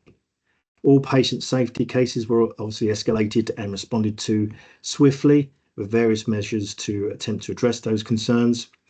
And some staff also mentioned that the recent publicity surrounding the Lucy Letby trial has been a factor that motivated them to contact the Guardian Service. An important factor, as with previous years, that's contributed to raising the profile of speaking up has been when the Trust have demonstrated their listening by responding to the concerns quickly and addressing those concerns appropriately. However, it does remain in some instances, some staff still report their frustrations regarding the quality and or speed of the responses from the Trust to some issues. The Trust has progressed a great deal in this area, but there's still room for improvement. And as this is a critical factor in developing a healthy Freedom to Speak Up culture, it remains a recommendation for further focus. Management issues continue to dominate the themes, and in response, the Trust have reportedly applied much more focus to the design and training for development programs for line managers. And in addition to the recommendations and comments mentioned in the report, we've also presented opportunities to the Trust to connect with other trusts within the Guardian Service network who may be working on initiatives to address difficult subjects. The most recent being a collaboration on the challenging subject of sexual safety in healthcare. That concludes my summary. Does anyone have any questions or comments? Thank you very much, Paul. Yeah, I just wanted to just put a note of thanks to you, Paul, for all of your hard work and diligence. Paul makes himself available constantly to the Trust and to our workforce. He's present at our corporate welcome. He was present at thank you events as well. So he's a really active part of the Trust community, whilst also retaining that independence that we need to ensure that the Freedom to Speak Up service is a genuinely safe service for all of our staff. Leslie and Marta. Echoing the thanks to you, Paul, and I think it's a real testimony to the way in which the service is working, that the Commission, that more people are feeling more confident about things being escalated and more people are feeling more confident at giving their names to you. And I think that's a real indication of the fact that people are just feeling more confident that the service is genuinely independent and that if they come to you, something happens. So I think that's incredibly positive and reflects really well on the way in which you carry out the role, but the way in which you and Janine and Sue and others work together to make sure that staff feel that this is a service they can use. The other thing, and it always is management issues, but again, hopefully we will, in the way in which we've started to see a little bit of a culture change coming through this report about people feeling more confident as we roll out manager's license and some of the other training we're giving to managers about how to have difficult conversations and how to active bystander training and those sorts of things, that we will begin to see people tackling these issues at source rather than staff getting frustrated and feel they need to escalate all the time. But thank you. I'd like Leslie, I would like to really like to thank you for this report and reflect on the fact that not only are more people willing to give their names to the Guardian, but more people are willing to allow the Speak Up Guardian to transmit their names to the organisation. Because again, that contributes to the whole cultural issue about whether or not people feel safe. That, you know, if their names become known, they will accept the organisation. Which thank you goes to the staff of the organisation for helping to create that environment that people do feel safe to raise disputes. I was just wondering, I mean, there's some really rich information. In particular, I was interested in the issues that have been the information presented by department. And I was just wondering, Janine, if when we look at the information that's been provided by the Guardian, and we look at the departmental level, whether we can actually identify sources of issues lower down the organisation where we as an organisation need to actually take action.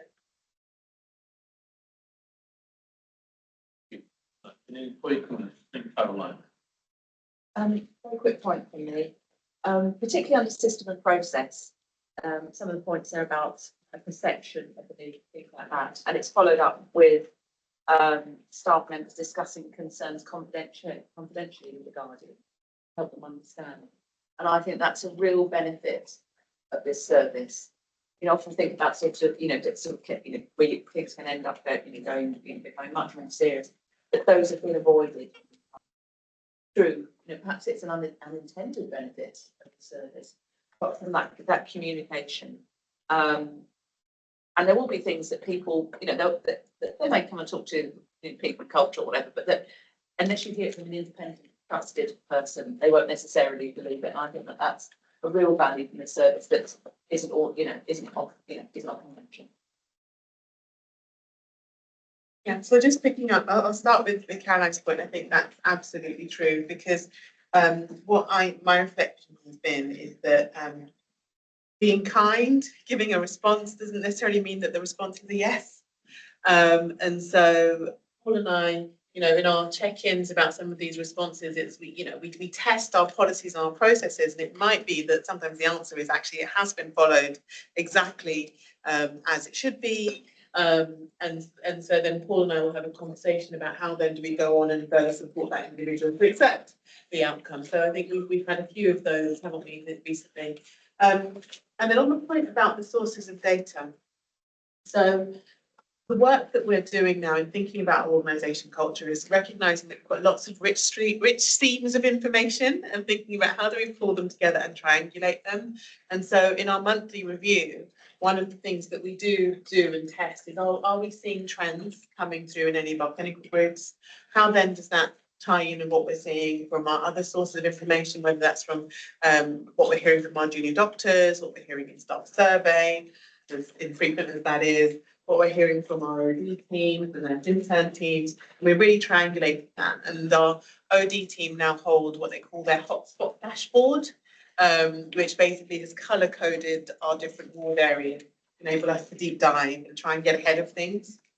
Because I referred to Paul, not intending to be insulting, as a bit of our canary in the mine. It's like, so we need to listen when we get these issues coming through.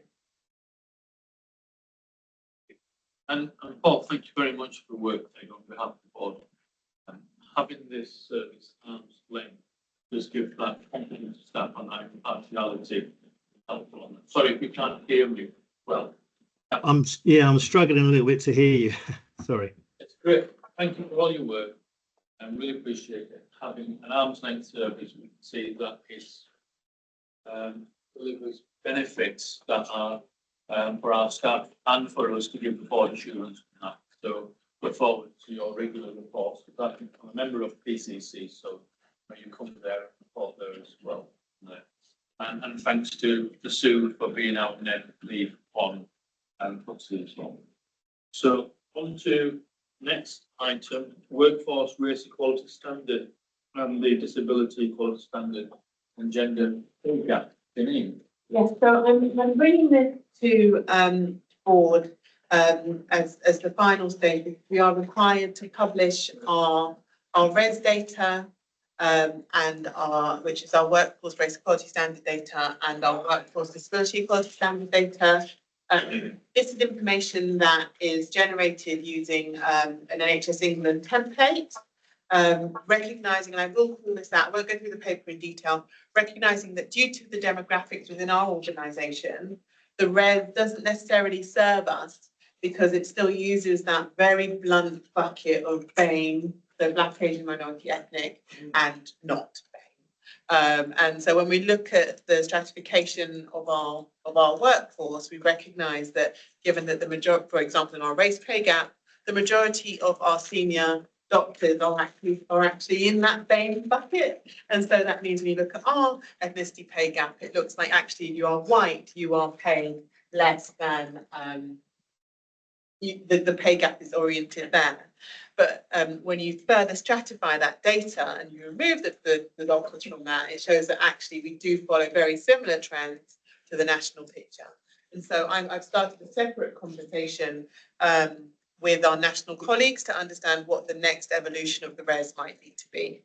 And in terms of the disability equality standard, my main concern there is around how we drive up our disclosure rates. At the moment on ESR, about 4% of our workforce tell us that they have a disability, and that's disability according to the Equality Act, which is anything that has a significant and long-term impact on your day-to-day life. But when we look at our staff survey, about 18% of people tell us that they have a disability, and that's much more in line with what I would expect to see of a working age population. So we clearly have a disclosure rate challenge, although that disclosure rate is going up. And in terms of our gender pay gap, we continue to make good progress there.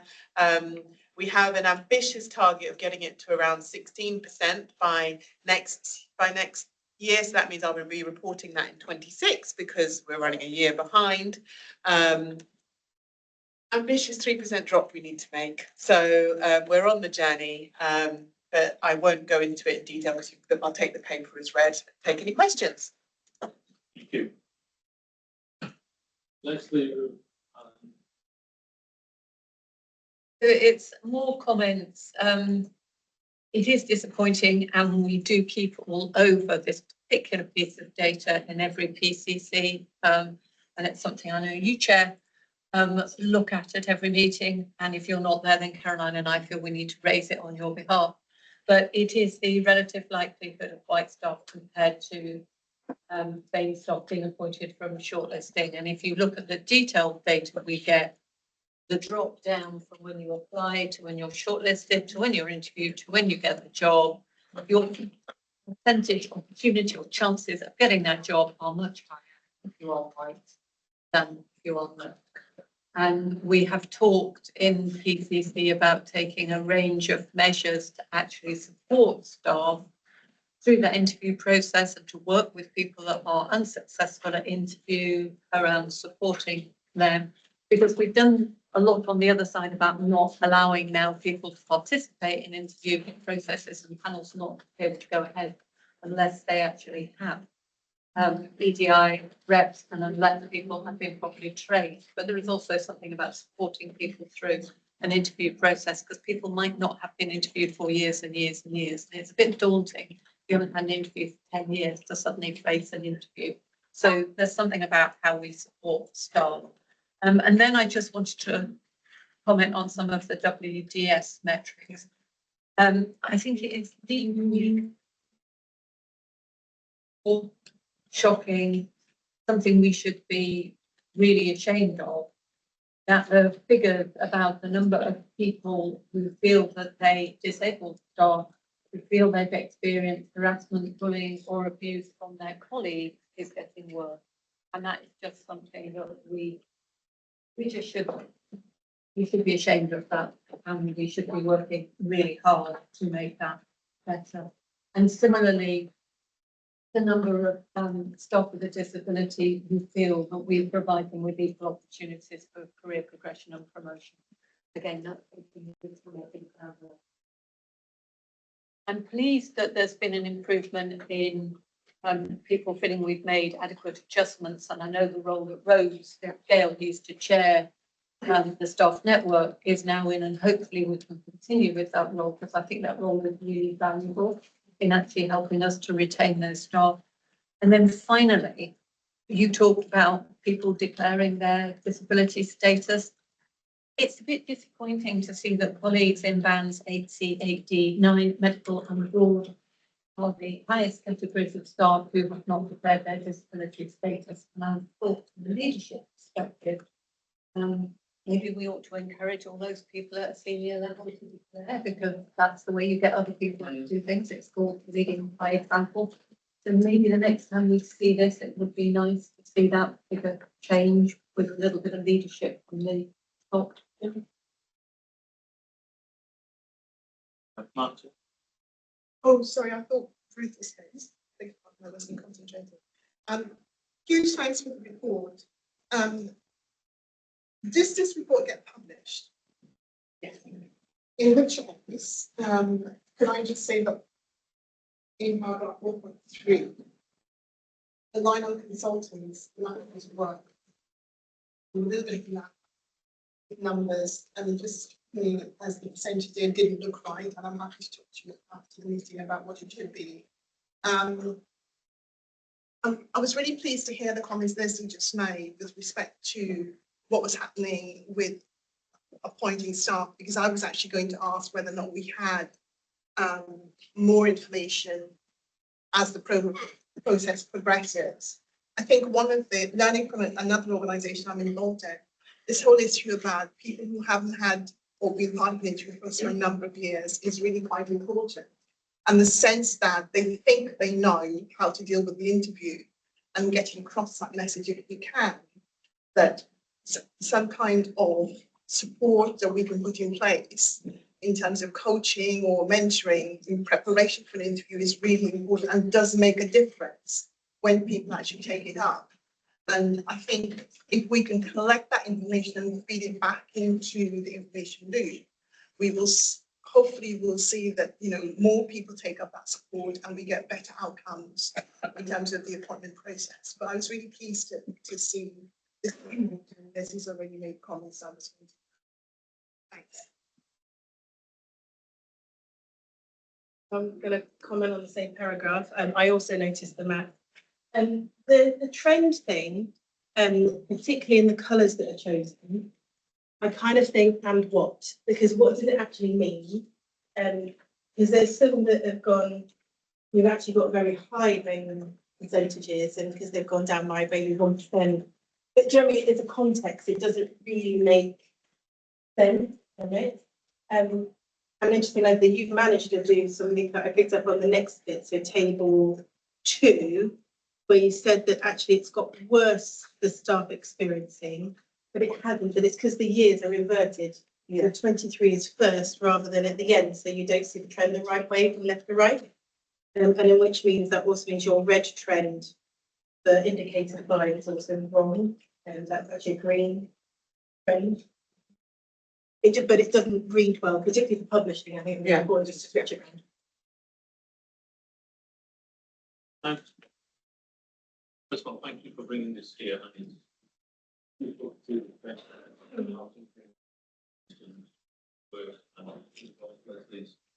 But reinforce Leslie's comments as well. And I do agree with you. We need to move away from just categorising people, people of colour, people like me get treated much differently than people. So having that just hides the true reality of what's happening around. I would encourage you to look at disproportionality of beauty. Well, and it's working that. So I have a 13-year-old daughter, Catherine Smith, and so Marian's deaf. She's a person of colour. She's got disability and stuff. So the way that she is treated in the workplace at Royal Mail is going to be different.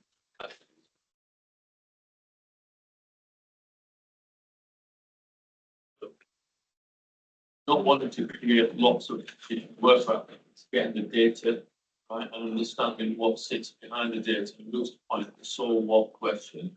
But you can't make change happen everywhere impactful when the next time we look at this in 12 months. So it's about PCC, I think, prioritising what's where we're going to have the biggest impact, where at the moment we're having the biggest sort of negative impact on people at work, trying to focus on those. And I really do like the point, the illustration on 6 about EDI high impact actions, and perhaps that's a way that you might want to consider taking this work and building on that. It's up to you to have you or Catherine to have the final words. So just really briefly, look at data for 23 and 24, and I'm particularly talking about starting at 4.3. But I think that we can see that there is some movement between that 6, 5, 6, 7, 8, 8 bands, which is the work that we've been doing. Most of these staff will be nurses in terms of making sure that those staff are progressing back into those senior bands. And I think if we had a longer series of figures, we would also be able to demonstrate that. So we're moving much more to the sort of 60-40 percentages of our local population. I understand the comments that we've had, but I think that there is work going on there, and I think you're demonstrating it.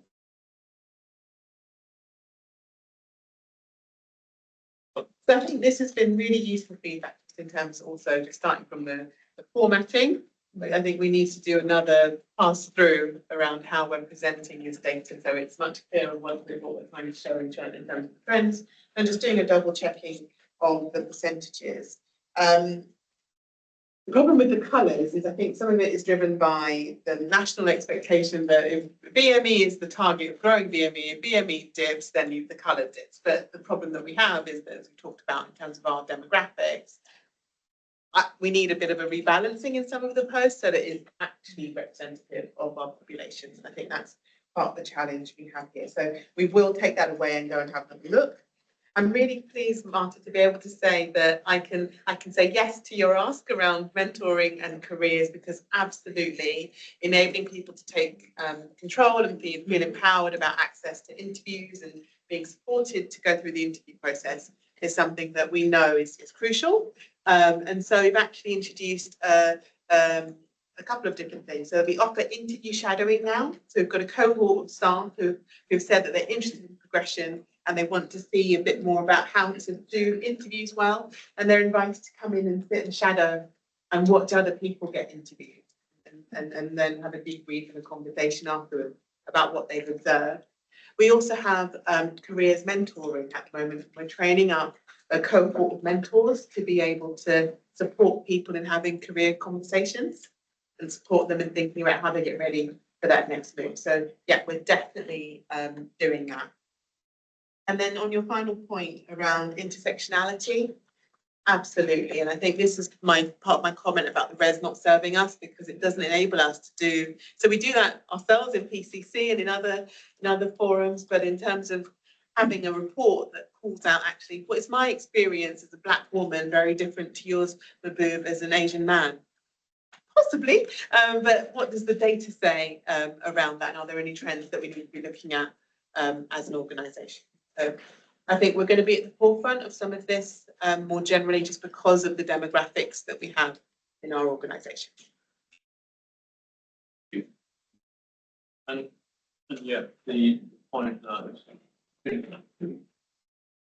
at PCC, right, going back probably 6-7 years, Catherine, is it about where we identified that break that glass ceiling? It was partly it was confidence to know that they can do it. Others can follow and see that. Being over the last few years, yeah, part of it is what you said there about separation for before I bring you in, well, that Caroline and I were discussing this morning, but perhaps we picked up from PCC about what of interview appointment decisions, appointment decisions. And we're hearing people use the term for who chose the candidate who was the best fit, as opposed to not necessarily who was the candidate with the best knowledge, experience and skills. Now, I'm not saying that happens in this process, it's worth considering if it does happen here, and why is it? Right.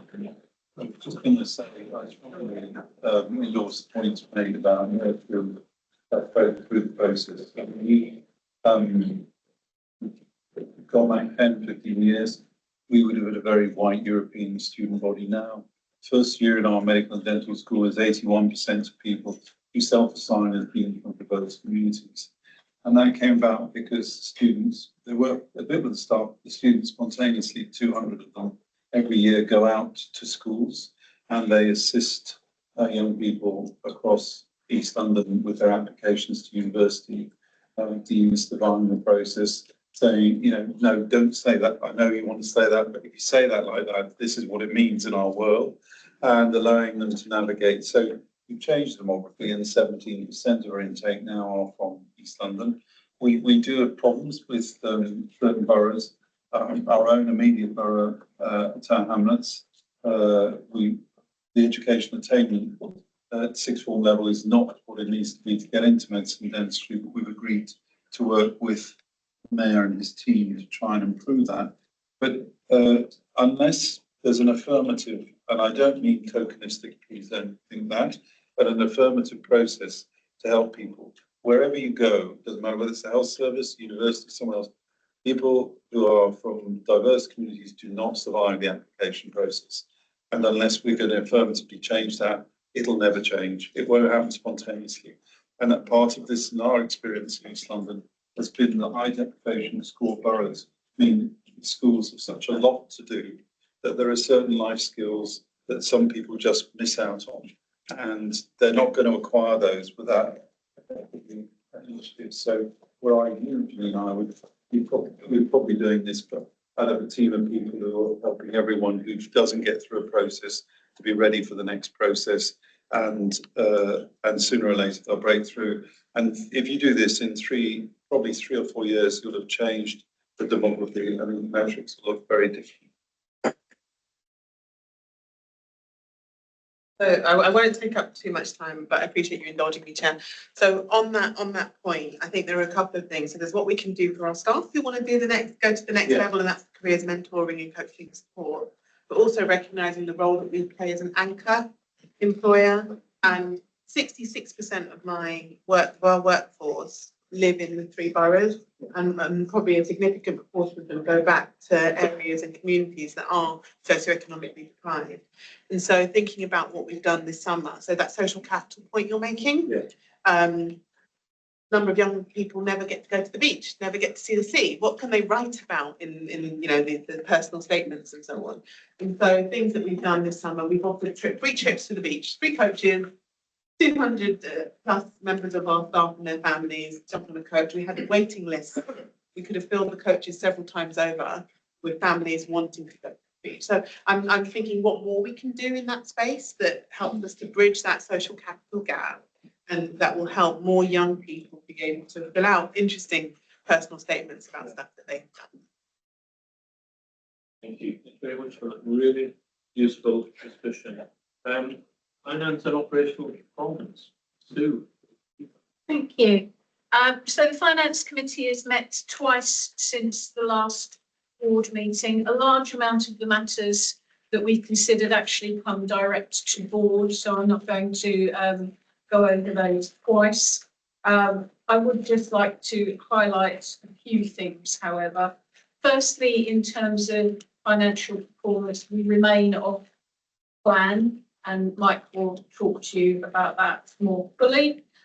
In terms of operational performance, we continue to sustain and improve in a number of areas, and Fiona will talk about that more fully also. We received a number of business cases, some of which we were able within our delegation to approve ourselves, some of which we are willing to approve but require a little bit more information to close them off. There are, I think, a couple where we need to have further dialogue with the ICS about how they're going to work, particularly in the light of double lock arrangements around investment. The one I'd like to highlight that we did approve was the oncology workforce investment, where we are looking to expand our oncology workforce to address the significant demand that exists in our population. And this is a workforce and the work that they do that will be funded naturally through tariff. Have I got that? That's the right one, or spec? I'm not sure which one, but anyway, will be fully funded and actually will vastly improve the experience for our citizens and our patients. And as a committee, we were keen to see this as the start of that journey, and that there is more still that can be done, but we don't want to boil the ocean, so we're going to take it in stages. So very exciting. All of the business cases are exciting for us in terms of developing and growing the services that we provide. We talked a lot about the EPR and digital more broadly. We've already had one paper on that. There are business cases relating to that as well. I'd like to give the board assurance that we are now monitoring the work required to address the backlog in our Freedom of Information Service and Subject Access Request Service. So that is now under regular scrutiny at each meeting and is benefiting from David's oversight to look at that. And then the last thing I'd like to highlight is we received a procurement update in July, which introduced us to the incoming new Procurement Act, and the non-exec directors, as a result of that, had the benefit of a briefing this morning from our procurement colleagues to make sure that we are equipped to continue to operate our levels of assurance effectively in a new legal regime. That's all I'm going to say, but obviously Mike and Fiona will talk to you at far greater length about the numbers and the detail. Thank you. Thank you, Sue. What do you feel? Thank you very much. So I will take you through the kind of highlights from the performance review. It's good to see sustained improvement in our UEC metrics. We talked very early on in this meeting about the busiest month, the fifth busiest month, and we've got a lot to be proud about in both our emergency departments. So in terms of all types of performance, we're the third best in London, which is a great thing to celebrate. We always context that with the background that is lots of patients are waiting too long in our A&Es. Corridor care is completely unacceptable, but I'm always keen that we celebrate the work and the hard work of the staff who work in those departments and some of the improvements or the demonstrable improvement that's given us in terms of headline performance. So, a two-sided story there, but essentially still good in terms of overall patient care. We've stayed in the middle of the pack around type 1, so that's just the ED performance specifically. We have got a lot of work to do to improve pathways. We've also got a commitment to reconfiguring our ED department at Queen's. We know that, we've talked about it before. It's very important that we recognise that the physical design of that building is not fit for purpose in terms of modern day emergency care. So as alongside the recognition that we do need to make things work quicker and more efficiently and more effectively for the care of patients, we have a backdrop of some quite significant capital improvement and estates investment. So I won't tell any more about that, but I did want to mention it today. In terms of our type 2, which is our specialty specific emergency pathways, nothing particular to report there other than the improvement work we did with the company called Prism that came in last year has borne really good performance out. And you can see the improvement both in gynae and in ophthalmology has been delivered and sustained. And that's great because that means that people who often aren't that visible to the ED department because they're in another area of the hospital, we're still focusing on making sure the pathways and the care that they receive is well delivered within appropriate timescales. There's quite a busy slide here about ambulance activity, arrivals, East of England arrivals, and this is just a way of showing whether things are increasing, where they're increasing from, which part of the population we serve. And essentially the ambulance handover data just shows us that moving away from W45 to the 45-minute target and into the 30-minute handover target, particularly Queen's has a bit of a way to go there. And I think most of that is a physical issue with regard to the department's design. Overall time in the department is there for information. My particular focus is to make sure that doesn't get any worse. And again, going back to pathway work, going back to efficiency work and patient-oriented care, that is one of the metrics that we find particularly interesting in as a barometer of what people are experiencing. So onward and ongoing work there, but definitely a focus of our attention. More importantly, as we get into winter. On section 136, I mean, I always try and say this slightly differently because it's the same comment every time. But again, reinforcing what Matthew said earlier and some other comments about mental health presentations in emergency departments, the recognition that in many cases, both in terms of children and adults, ED is the place of safety, has become the place of safety and remains the place of safety on many occasions, leading to extended lengths of stay.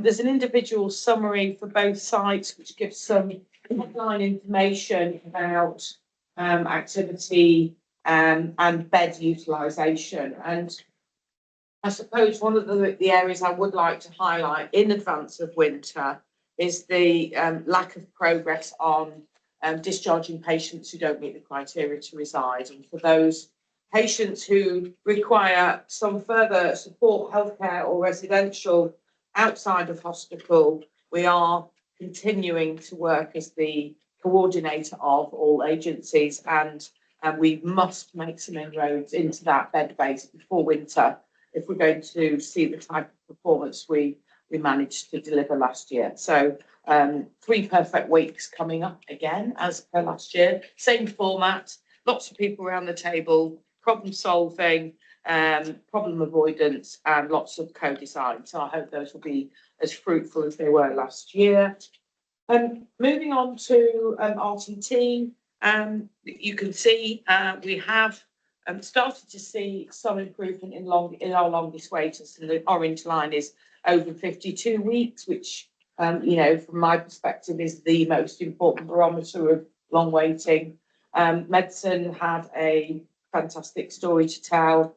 Women's services, not so much, and we know, and I've agreed to bring a gynecology update around the service and the impact that the long waiting is having on that to the next board meeting. So we'll be reporting in detail on that very soon.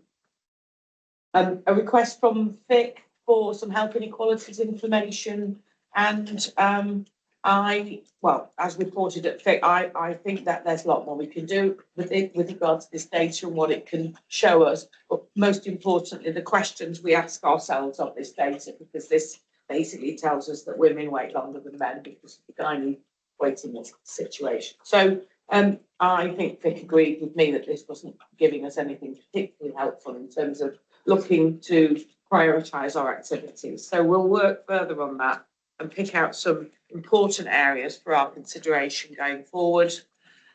Theatre utilisation and efficiency remains relatively stable. Continued work to reduce any wastage in theatre, both in terms of time and theatre sessions, which is our commitment to RTT and GERVT. And the long waiters is starting to reduce, as we have already talked about. I will just mention the ongoing proud moment of our DMO1, which is now 4%. So well done to everybody who worked extremely hard to keep those diagnostic turnaround times at very, very high level of performance. And our cancer services performance is looking extremely green and amber now, and I'm very happy about that, which means we are really focusing in on assessing, diagnosing and treating patients who are referred to as suspected cancer, despite the increase in activity. Thank you very much. Thank you, Fiona. Any questions, any comments on Sue's report and Fiona's? Thanks. Thanks, Chair.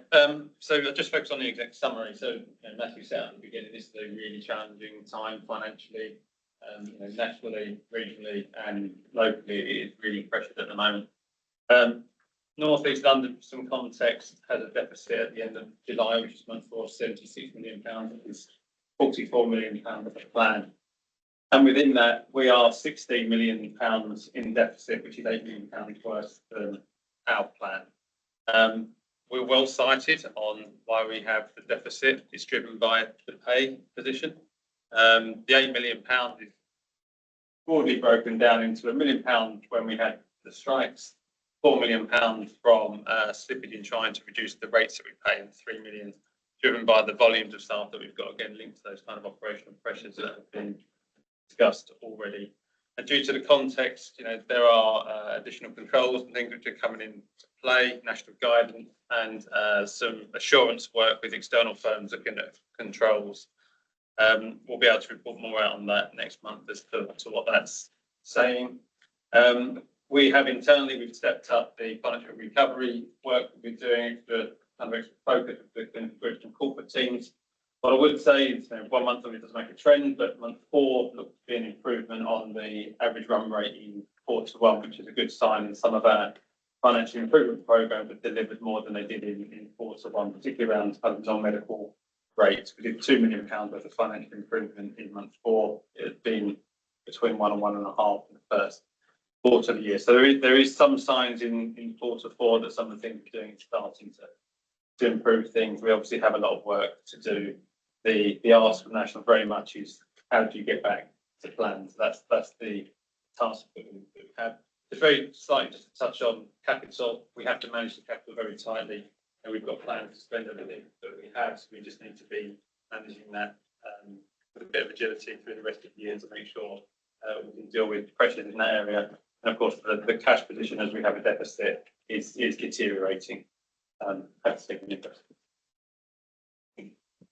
And we've got a paper in the next part of the board on the cash position. Any questions?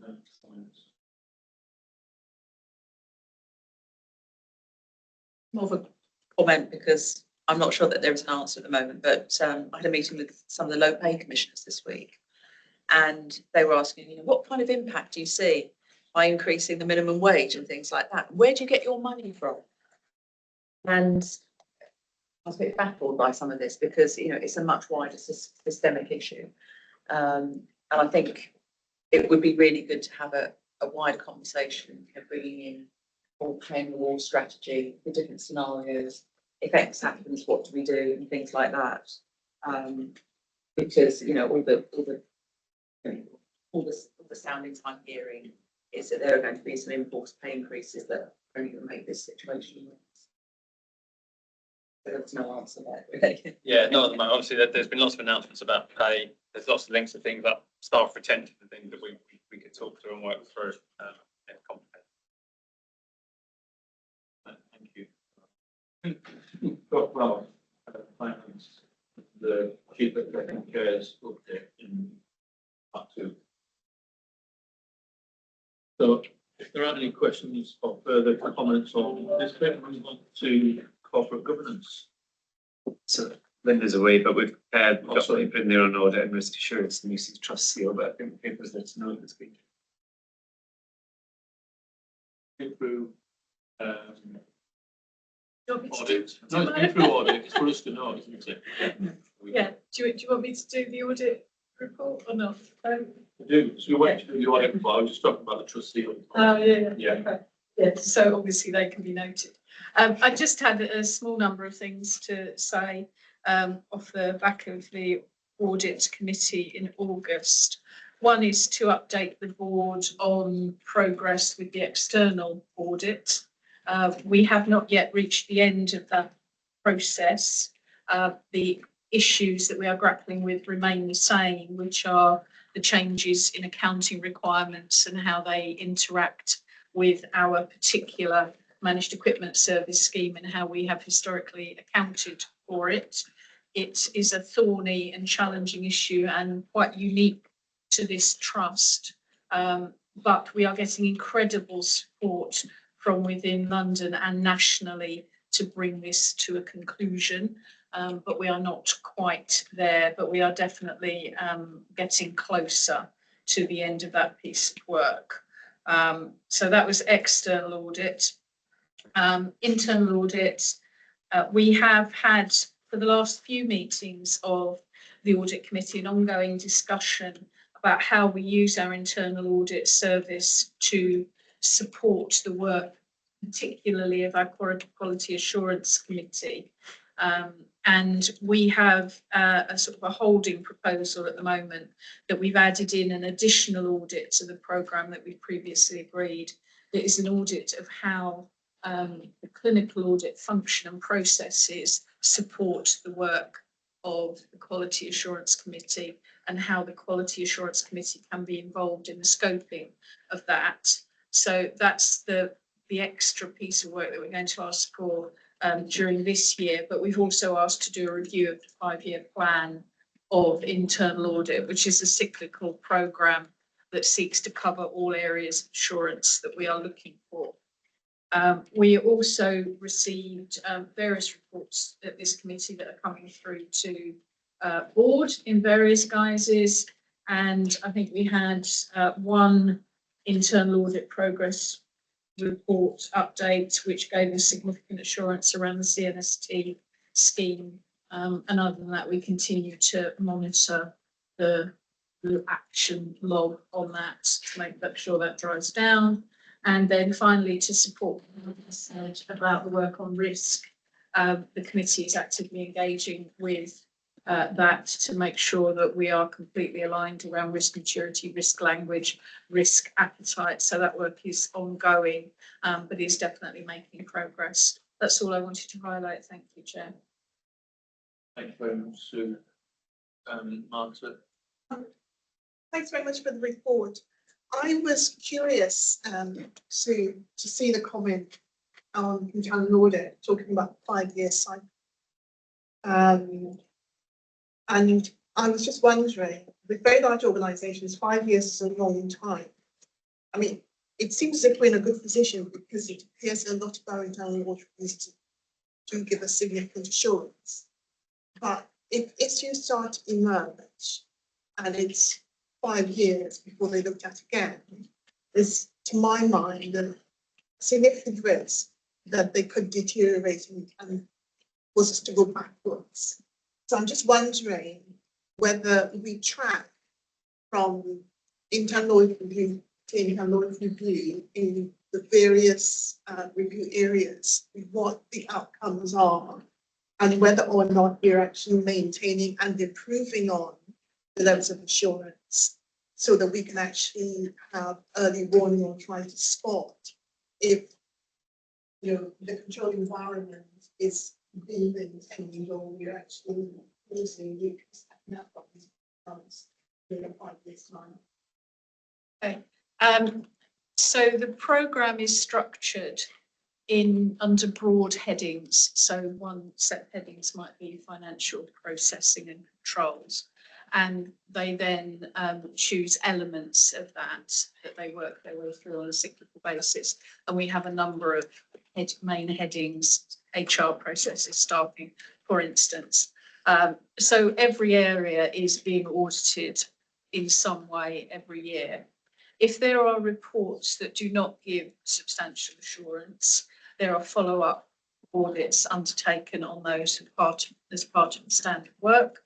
And we as a committee monitor the implementation of actions that arise from the audit. So there's a number of ways in which we tackle that issue of sustaining and maintaining performance. So as an example, one of the areas where we know we need to do more work is on declarations of interest and implementing a system. And that was flagged up in an audit report. The actions for a pile of reasons are a little bit in delay, and we are continuing to monitor and progress and push on that. So I think there are various ways in which we address the point that you raise. The reason I wanted to bring the overarching plan back, because it's based around the cycle of contract award, actually. So when we appoint them, what are they going to do? I think we as an organisation have changed quite significantly since that programme was agreed and proposed. And therefore, I think it's appropriate and timely that we reconsider it in the light of where our risks are and what our hotspots are. So I think we are providing that kind of scrutiny and that overview, but there's always more we can do, sure. Thank you. Then that moves us on to concluding items. We don't have any AOB, meeting effectiveness. Thank you to exec colleagues. The effect of the report, much better. Much improved. Thank you very much on that, and continue with the trajectory of improvement around that. And quite often it's not said to Carly, Raquel and Rita for just doing all our paperwork and everything just happens seamlessly. But we know that when we get text messages to say that our papers have been updated at 8:30 on a Sunday evening, we know that you guys are working around the clock. And do we have any questions from the public, Matthew? People are notified Sunday, so. Send a written response, I suppose. Yeah. We now exclude members of the press and the public in their halls.